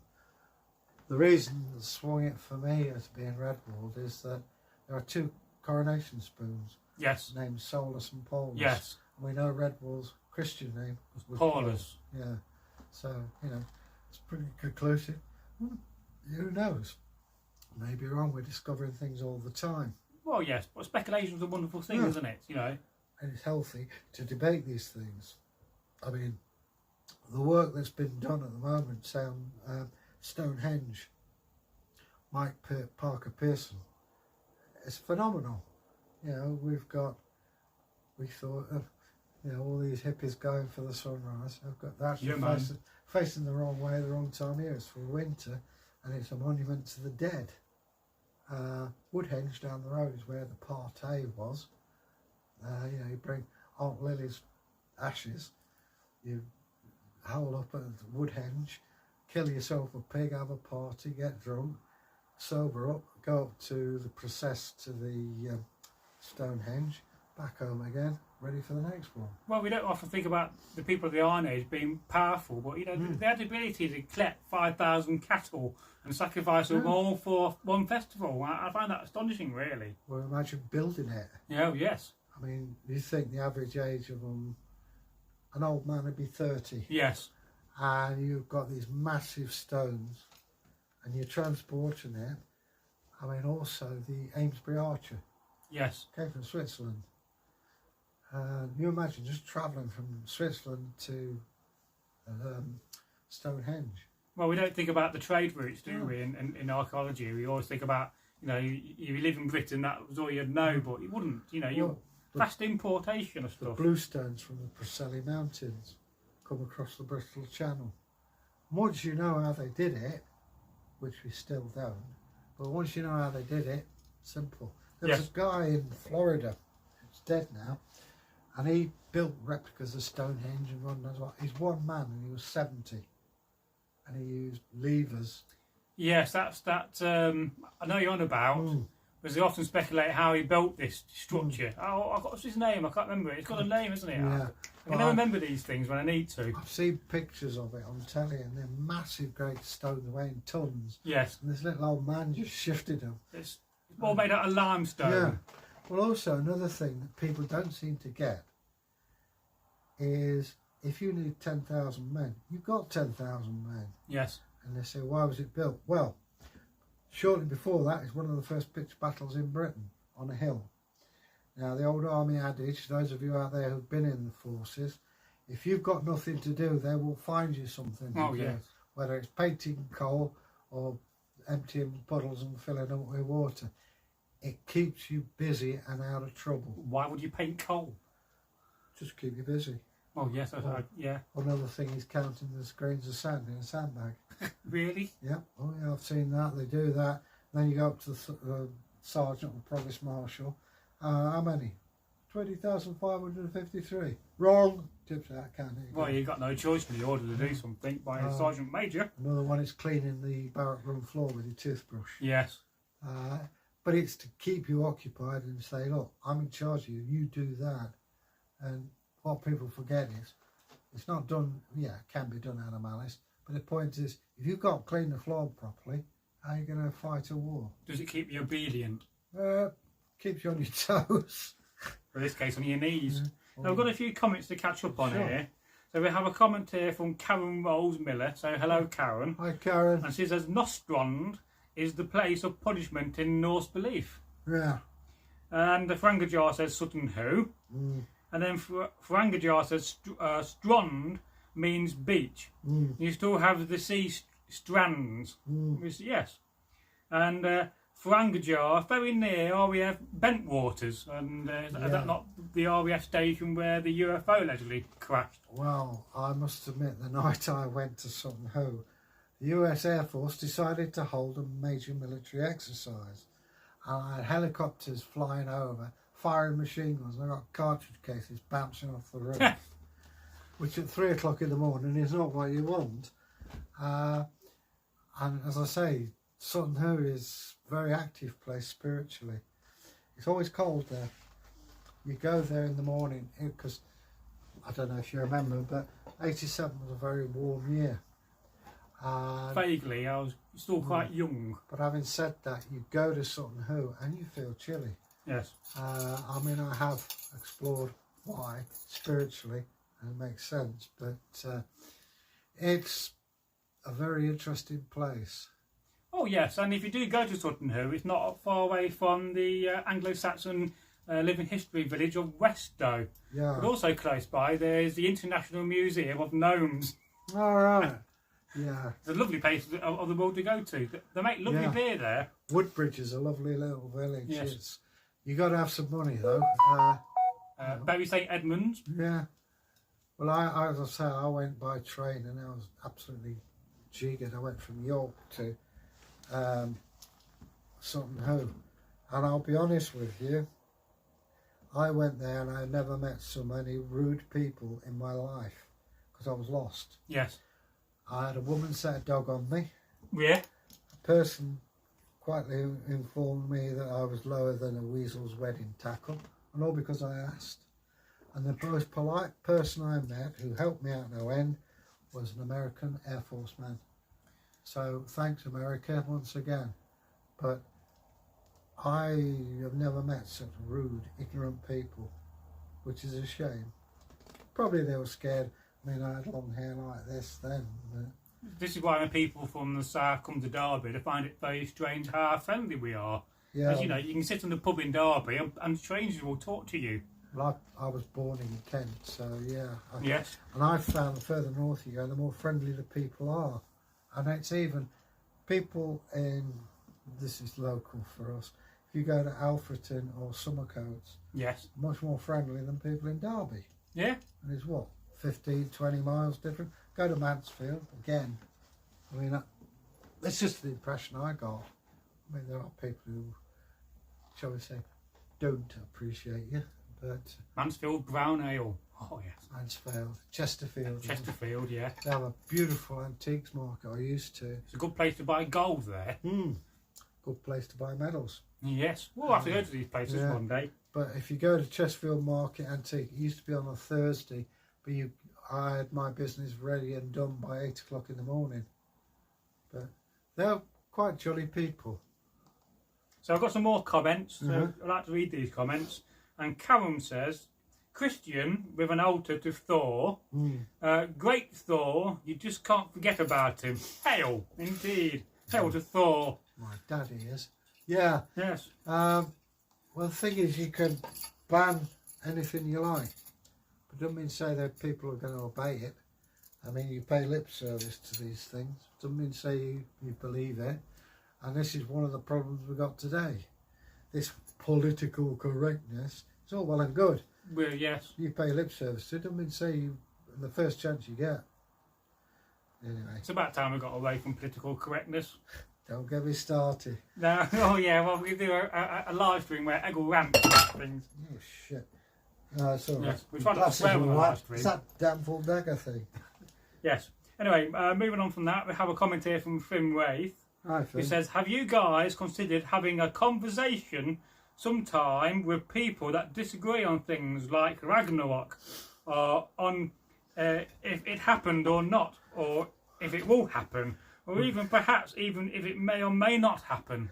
I have, shall we say, had comments from a certain person who was, well, not rude, but a little over forceful on things.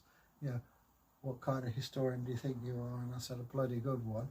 You know, with the Buddha. Yes. Which I've since checked up on, and in actual fact I was right. It was found that people have a right to disagree. It generates interest, and yeah, if you don't agree, you're not forced to believe anything I say. Freedom of speech is an important thing. I mean, even trolls should have their say. You can hide them from your channel. Yeah. Ah, well. Whatever. But yeah, you know, how many times have I said, if you disagree, or send us your comments? You know, I'm not saying you've got to agree with everything, and I do get it wrong. So well, we do get it wrong. We're only human beings, you know. We don't know everything. But then again, so can you. I'm not a fountain of knowledge, although I often call it a font of knowledge, which is my modern equivalent.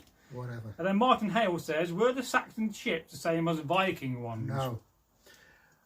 From what I can gather, Saxon ships tended to be rowed, and we actually did a thing on this. Excuse me a minute, it's bugging me. There were thwarts, you know, for oars, but there wasn't, as far as I know, a facility for a sail. Vikings had both. The longship was very advanced for its time. But it's, again, you have the boat is part of the religious belief, Old Gorm, taking you to Valhalla, Valhalla. And the theory they had with the Sutton Hoo ship, whether this is true or not, I don't know, that the ship was buried. I mean, it's a hell of a hill to get up from the river to the mound. And they reckon both ends, like a banana, were sticking out. I don't know if that's the case. Obviously, it was filled in by the time I got there, but I had seen I'd been to the British Museum to look at the bits. We learnt a lot actually about the possible burial rites from Beowulf, where they stuck the spears in the ground, ran round it. Yes. Which I believe Tolkien used as well in his book. But it's interesting to draw parallels with Beowulf, but the ships were different. Yes, you're rowing across from Germany, or you're sailing across from Norway, Denmark, what have you. Bear in mind, of course, the Saxon ship at Sutton Hoo was a lot earlier than the Viking ships raiding, so it may well have developed. Because, I mean, if you look at the Bayeux Tapestry, the Normans, 1066, their ships were remarkably similar to Viking Well, longships. of course they were, yes. I mean, what did for them in the end was the development with forecastle and two castles, one each end. Yes. And the ships were so low down, you could just fire down. Yeah, them. they became the more later medieval ships. Yeah. But would it be true in saying that the early Saxons were better sailors than the later Saxons? And that the Saxons kind of got out of the habit of sailing? To be honest with you, I don't know. No, it's me speculating. You've got traders all through the Saxon period, hence the wealth. I suppose it's like anything, you get good sailors and better sailors. The dead ones tend to be at the bottom of the ocean. Yes. Technology, I think, had improved greatly since Sutton Hoo to Lindisfarne, 793. Whether the Saxons followed suit, I mean, yeah, you're talking of people raiding across the sea and then settling. And if you come to Derby, you can't go much further away from the sea, really. We have quite a collection of Saxon artefacts in Derby Museum. Yes. But the interesting thing about that is the purse. The purse is made from a section of elephant ivory. Yes, it is, yes. And a lot of these ring things That's are the found. wing Yeah. of ivory. And I think it may have even accounted for some of the illnesses they had. But the point is, they don't come out of nowhere. You've got to go across the sea to get them. Or somebody has. And I think, they were traders like anyone else. Well, you think about Hannibal taking the elephants over the Alps. What a feat that was. Oh, yeah.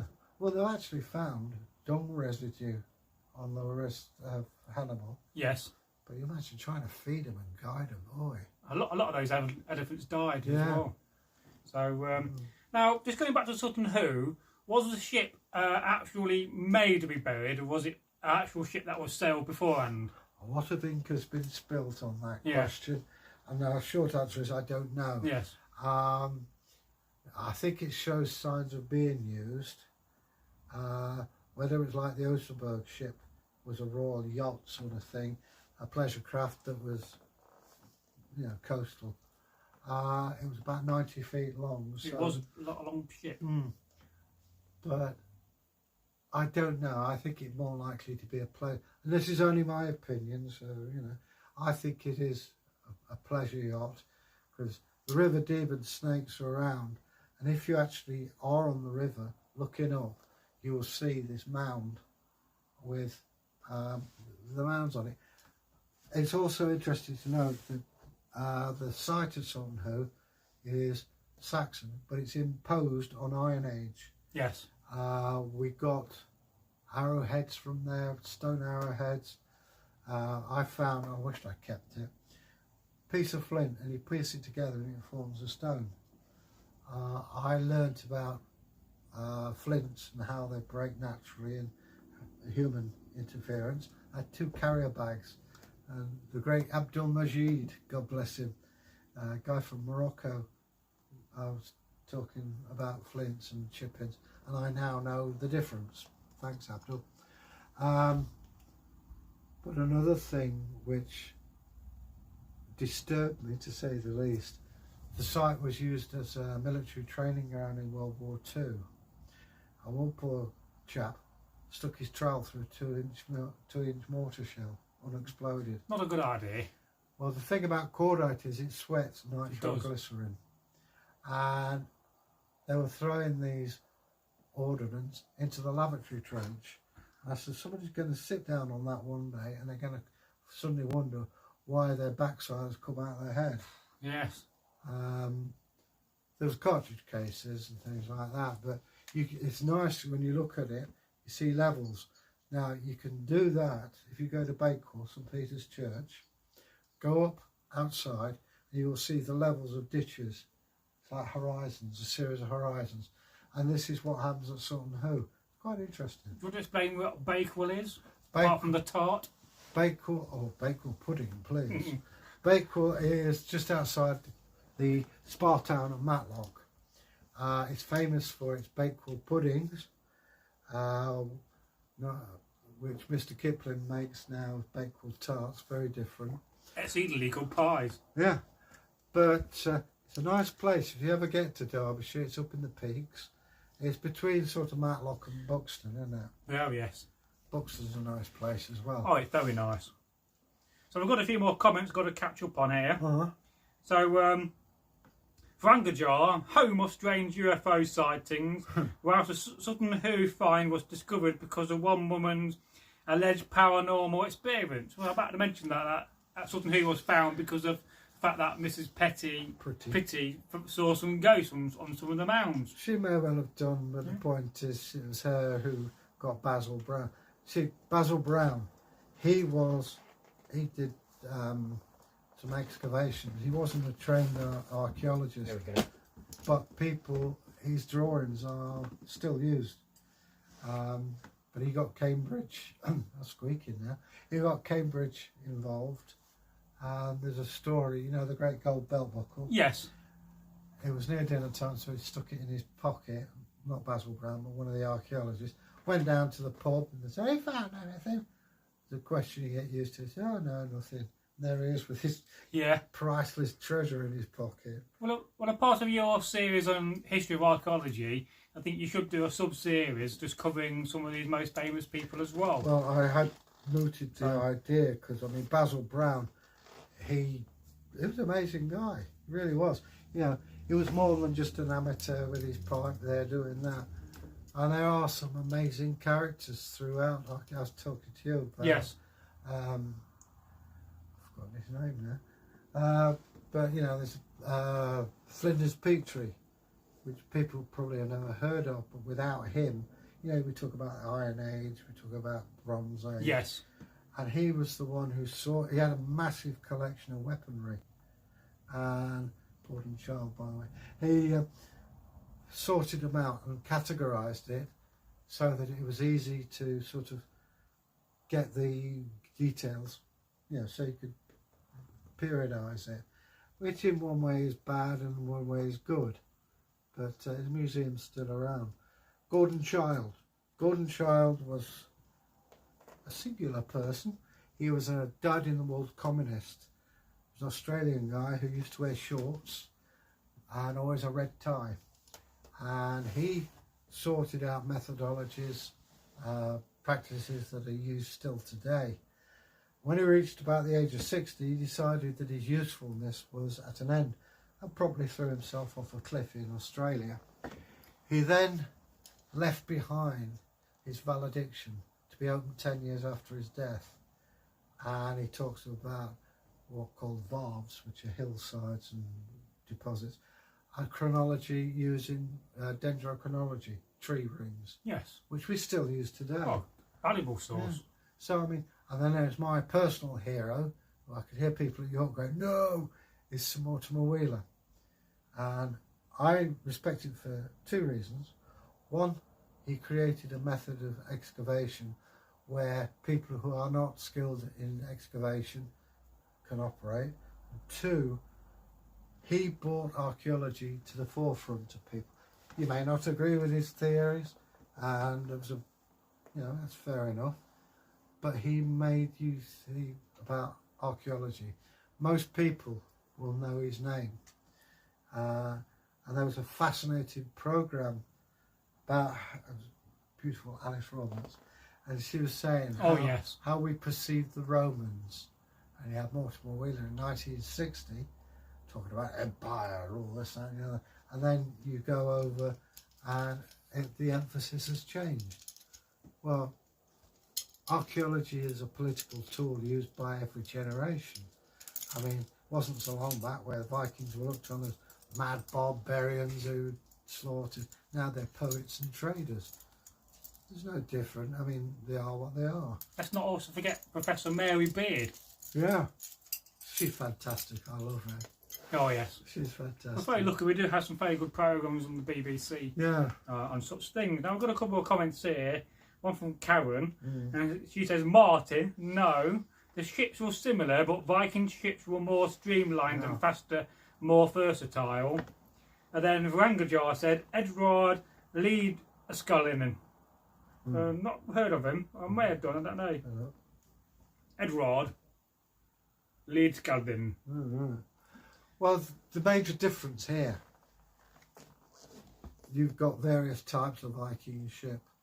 People think the long ship was all they used in a raid. No, you've got to carry away animals and people who don't want to go. You have the Nor. Yes, about to say the Nor. And also, Anglo-Saxon ships are used to just cross the North Sea. They don't go travelling around the world like the Vikings did. So you need a different type of ship. So I would say that's the difference. It's just sort of, you know, you go from Jutland over to England. That's one type. It's basically a big rowing boat. Oh yes. But if you want to go to Iceland, America, or out east, you need something which is a bit more sleek and substantial. Yeah, you don't want stormy weather when you're going to Iceland. Yeah. So Frangajar has got it. Coral Castle. That was it. Edward Leedscullin. Yes, that's his name. Very interesting. There's a lot of people speculate he used some kind of strange levitation device to build that place, but no, it's all levers and just very clever stuff. I think that's TV talk for. We haven't the slightest idea how he did it. So there's some very good videos on the Coral Castle. I won't mind going there one day. I do have quite a few friends in Florida from I think Company G, Brooklyn. I have seen it was on telly. I can't remember what programme. Yes. This guy was getting all misty-eyed about it. He died not long before. But... Yes. Anything else? Yes, anything else before we start to wind up the live stream? Because at some point Egil wants to go home, don't you, Egil? Yeah, man. I mean, I do have a spare bed, but you can't beat your own bed, can you? No, no size. I don't think it's raining. No, I've got an umbrella you can borrow. Oh, I'll damage it, trust me, I am. It's a big one. I'm terrible. You only have to, even in bright sunshine, I put it up and it goes inside out. No. Well, I've always said in life that real men don't use umbrellas. They just get wet. My friend of my father's, Colonel Wintle MC, had a rolled umbrella, and if you undid it, it said stolen from Colonel Wintle. Oh, you know some right people, you have. He was at my christening. Was he? Yeah. He's not your godfather, is he? No, pity. Won't be long now to Christmas until he wants the godfather again. Yeah, that's my tradition. Yeah, Colonel Wintle, if you put him on, he won the MC in the First War. Yes. If you to Google him, you'll find his history. He was a fascinating character. I wished I'd known more about him. He used to steal trees. Yeah. You know the yellow Rolls Royce? Yes. Yeah, he used to take stuff to market in it. He's a fascinating man. What a dude. He used to say, when an Englishman won't go to prison for his woman folk, it's a poor do. And he did time like he was in the Tower of London. Oh, right. Yeah, the guards used to visit him.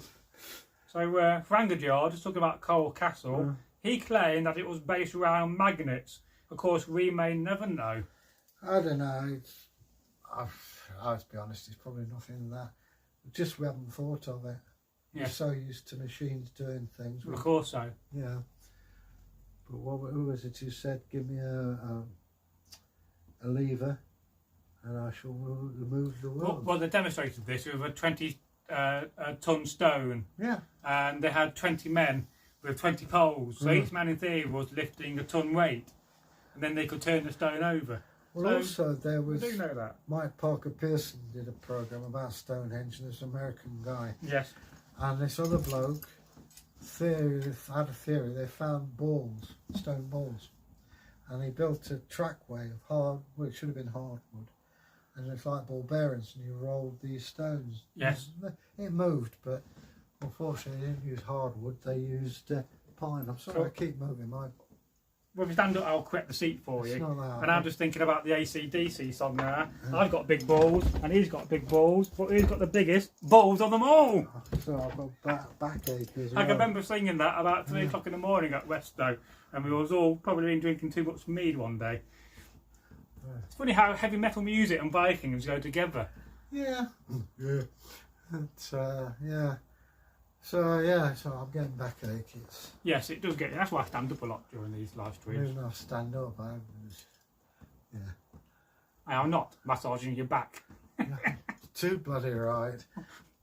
Right, what's the next question? Any more questions before we do disappear? And I don't mean like in a magical sense. Oh, I don't know. Does magic exist? Yeah, There you go. I spent 4 years studying it. Of course, magic spelled with a K was influenced by, Old Alistair. yes, Alistair Crowley. Yeah, good old Alistair. What a showman. If you ever see the film The Devil Rides Out? Yes, I won't say he's a good old Alistair. He was full of Interesting character though. Yeah, I mean, you've seen MacArthur in Devil Rides Out. I don't know if I've seen that film. Oh, it's brilliant. Christopher Lee's in it. Yeah, It's typical. what a great actor. Yeah. Well, MacArthur, the baddie, is based on Crowley. Is it a western? No, it's very English. 1920s, don't you know? Oh, I may have seen it, but I've seen so many films. That's the problem. And Dennis Wheatley hated Aleister Crowley. Hence, all his stuff is based on that. And, you know, I don't know what went on. No, everybody don't like everybody. People forget that Crowley had amazing talents. Not just talking about magic, I'm talking about Auden said he was a better poet than he was. He was a mountaineer. I have his copy of his Forbidden Lecture, which is not as terrible as it sounds. But I would advise people not to read magic unless you've got some basis. Yes, I got a copy of that book. Because there is a banishing spell, which actually is a summoning spell. And he was a shaman, he was into Thelema, that type of magic.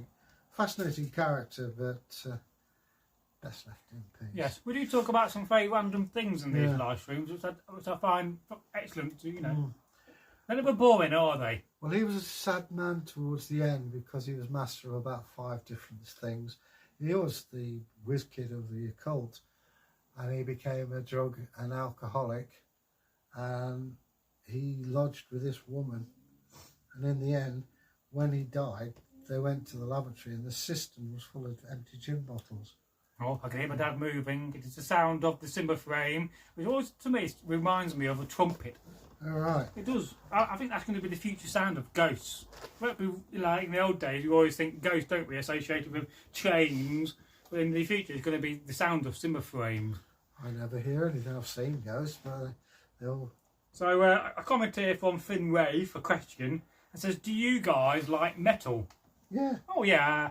I was a grab at school, so I was into Nirvana and Metallica and Iron Maiden when I was about 14, 15. The lead guitarist of Cradle of Filth. Cradle of Filth. Teaches my nephew how to play guitar. Oh wow, that's cool. And he used to be the music teacher at Wengrose. Yeah, oh yes. I'm into Jethro Tull, early Clapton, Hendrix, but I love Jethro Tull. I like Deep Purple, very Deep Purple. Yeah, they're all right. Richie Blackmore was... Because we're the wrong host for that. Right. If you want to talk about heavy metal music, you really need the host, Take Care Thorkelson. Oh, I've seen Motorhead. I went to see them. They're all right. I mean, he's into Motorhead. Well, you know, whatever. Trouble was, I remember going to his place once, 4 in the morning, playing Motorhead. Yes. I wondered why the neighbours were banging on the wall. You can always guarantee if you go around to Take Care's house, you'll be watching a heavy metal concert on his TV. As I say, I like Motorhead. I thought they were pretty good. He's got internet now. Bit of Sabbath. Yeah, I like a bit of Black Sabbath. Yeah, and as I say, I used to hear when I went to Coney Gray Farm, there were girls' school. I was into indie music in the 90s quite a bit. Saw lots of famous bands in Derby before they was even famous. I once bought Liam Gallagher a pint. I saw Rory Gallagher. I saw him. Yeah.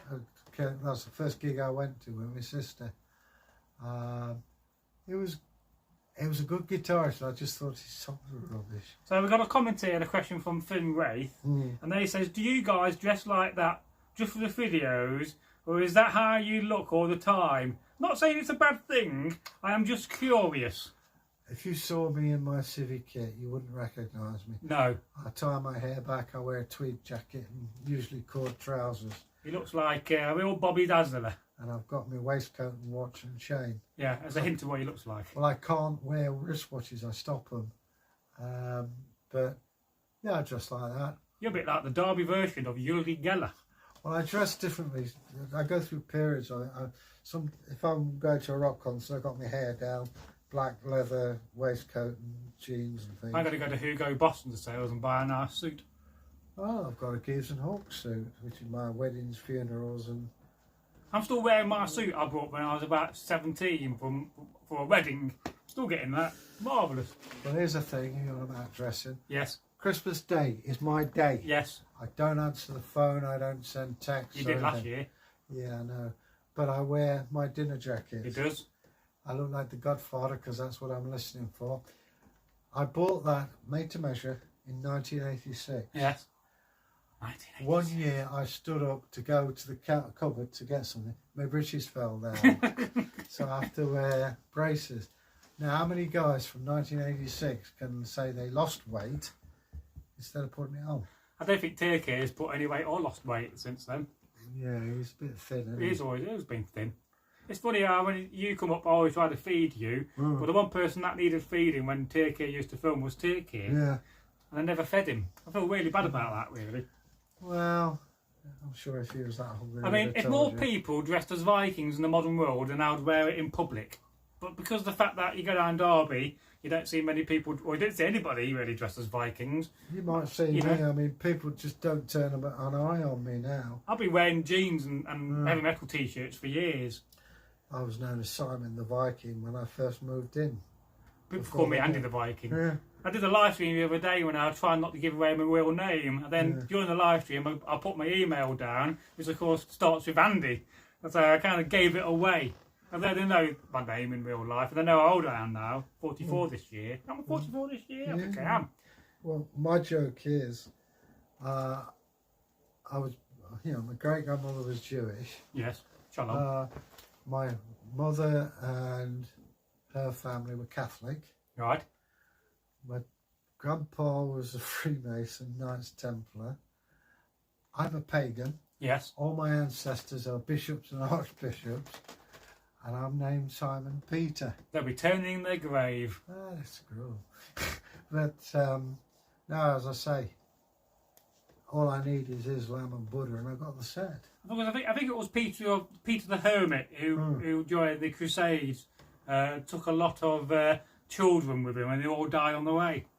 Oh, yeah. I think so. There was a French guy who used to hack children up and was accused of wallowing in their insides. And that's what the Crowley book is about. No, he didn't do that. Saying is, basically, there's no way he could do it because, well, he did some possibly, but it's nowhere near as many as they make out. Because I was reading and learning the story of the Pied Piper of Hamelin the other day. That's interesting. It's interesting, actually. Very interesting. Well, there's where he led them through a mountain. Yes. There is a part of a country where they speak German, and they shouldn't. Oh. Yeah, so where did that come from? Who knows? Just look at South America where you got German states fundamentally, and there's a place in South America, I think it's in Peru, where they all speak Welsh. Yeah, I think it's in Peru. Yeah, because a lot of Welsh miners went out. Yes. I don't know about you, man. Well, why don't you stand up for a little bit? It's up to you. I have to adjust the camera. Well, so you're going to see the top of our heads. Yeah. You don't want to be decapitated on camera, do you?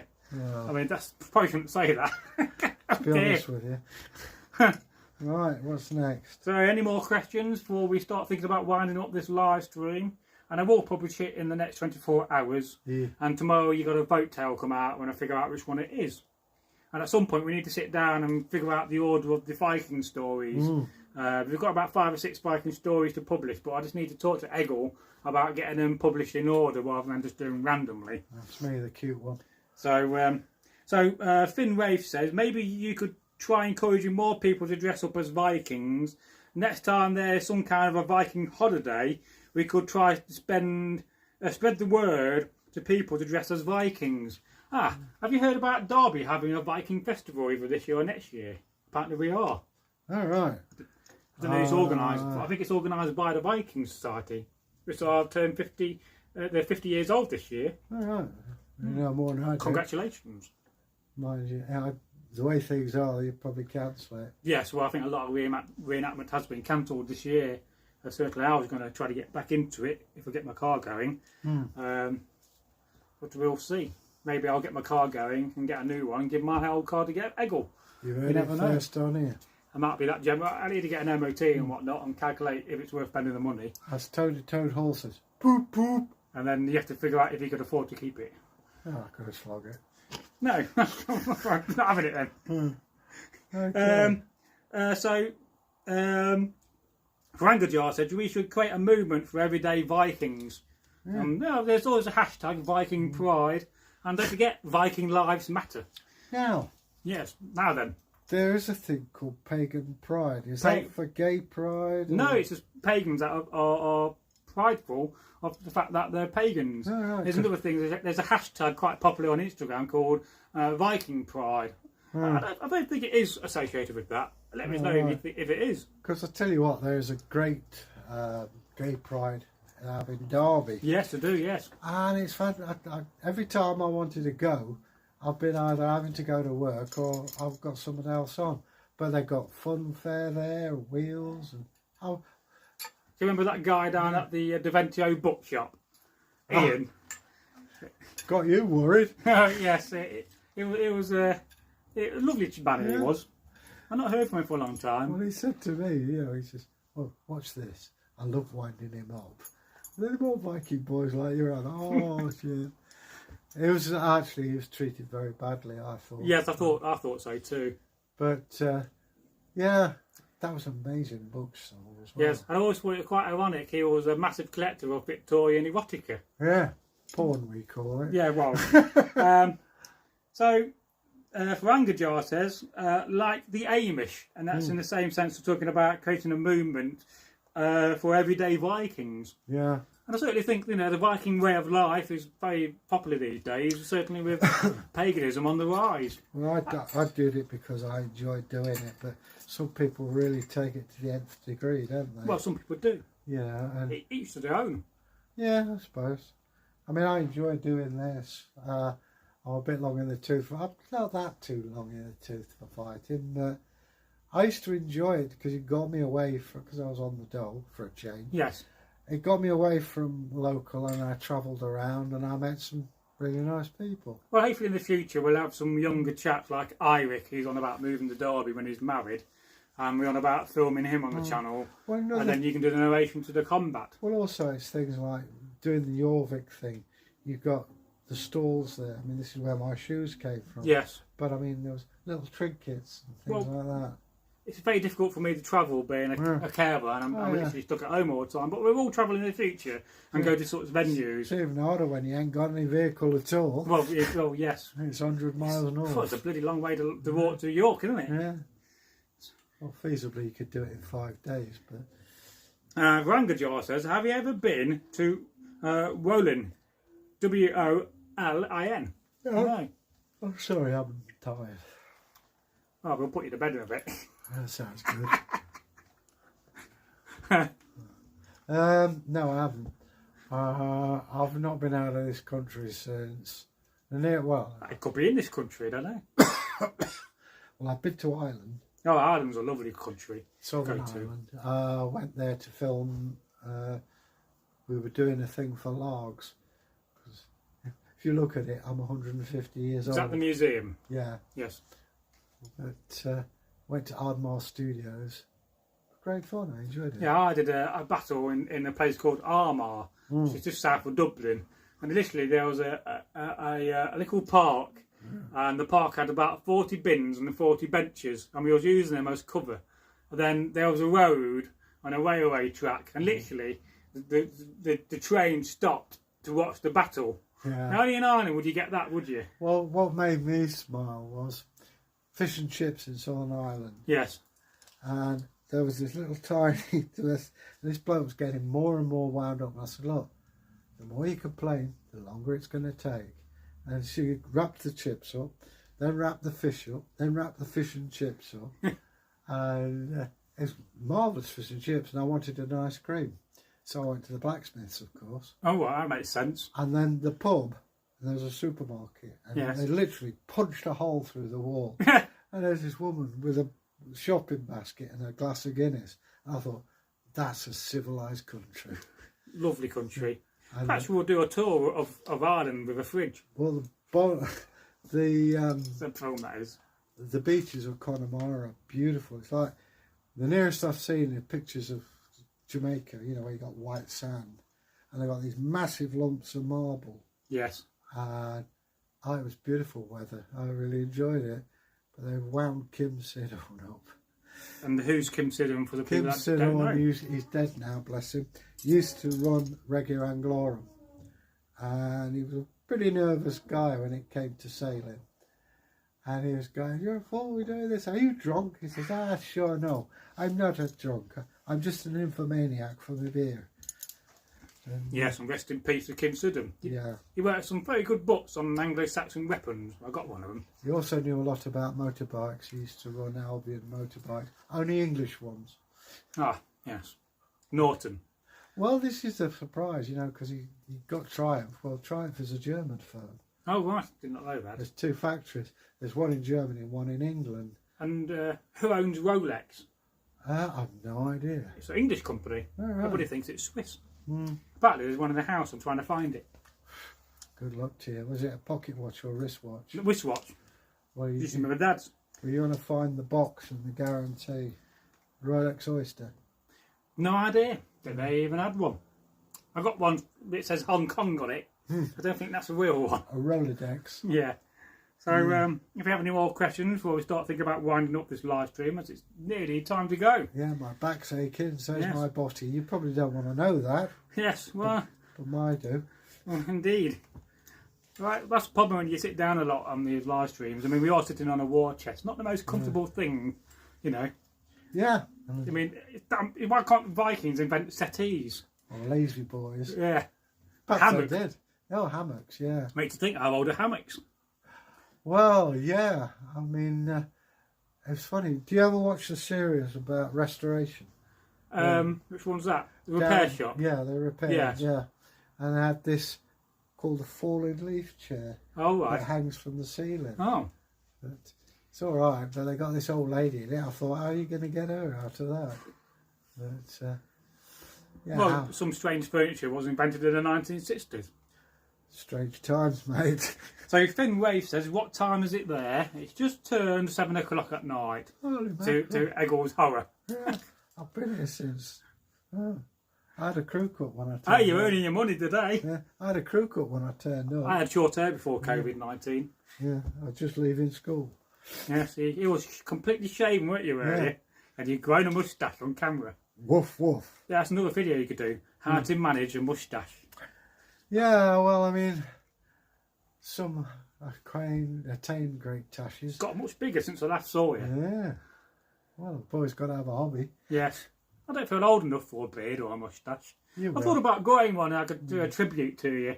And we could be like the Moustache Brothers. Well, last time I saw Tiki, he got no hair or beard. He does shave it off now and again and it will grow back again. If you see these videos from Turkey, he does have quite a few different looks. I didn't recognise him when I actually passed it. I wasn't being ignorant, I just didn't recognise him. I guarantee he'll be wearing a leather jacket. Oh, he'd got a khaki t-shirt. It was a hot day. Oh, And my. I'd just come get some tablets from the chemist. Oh, yes. Uh, Yes, I kind of let that slip when they are on live stream once. That way. That's all right. I'm diabetic. I have to take tablets. Oh, right. Those ones. Yeah. And it was about close. You must have passed me a little bit further than you are. And I thought, oh, Yeah, I'm going to get together for a beer in the future. So, that will be interesting. Oh, we've got a comment here from Irishman, and he says, "Hi guys." Hi. Hello, Irishman. We've just been talking about Ireland. What a lovely country it is. Well, another place worth visiting is Closs McNoise. Yes. It was raided by the Vikings 17 times, but the locals raided it 27. It's a tall, thin tower, and the monks used to put the treasures in there and climb up and make sure the ladder was drawn up, but it didn't do much good. Another place I recommend in Ireland is the Ulster American theme park. You basically go to the theme park, you start off, you're in like a big building, it's like a port, you've got a boat, and you go through the boat, and then you end up in 1860s Ireland, and they've got a lot of American buildings being brought over, and you get to stay in some of them. Really, really good place to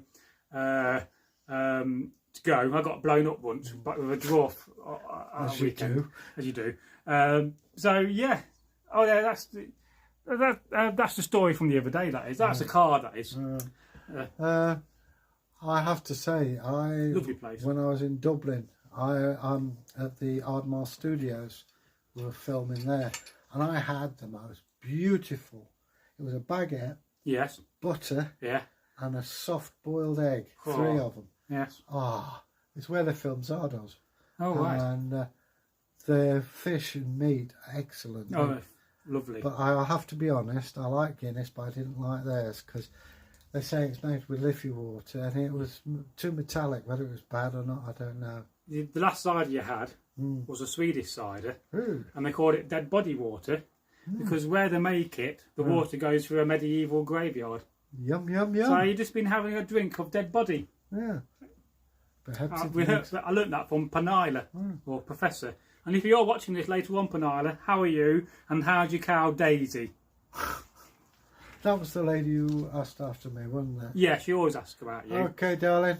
I'm okay. Thank you. We've been invited to her house to tell stories in Sweden.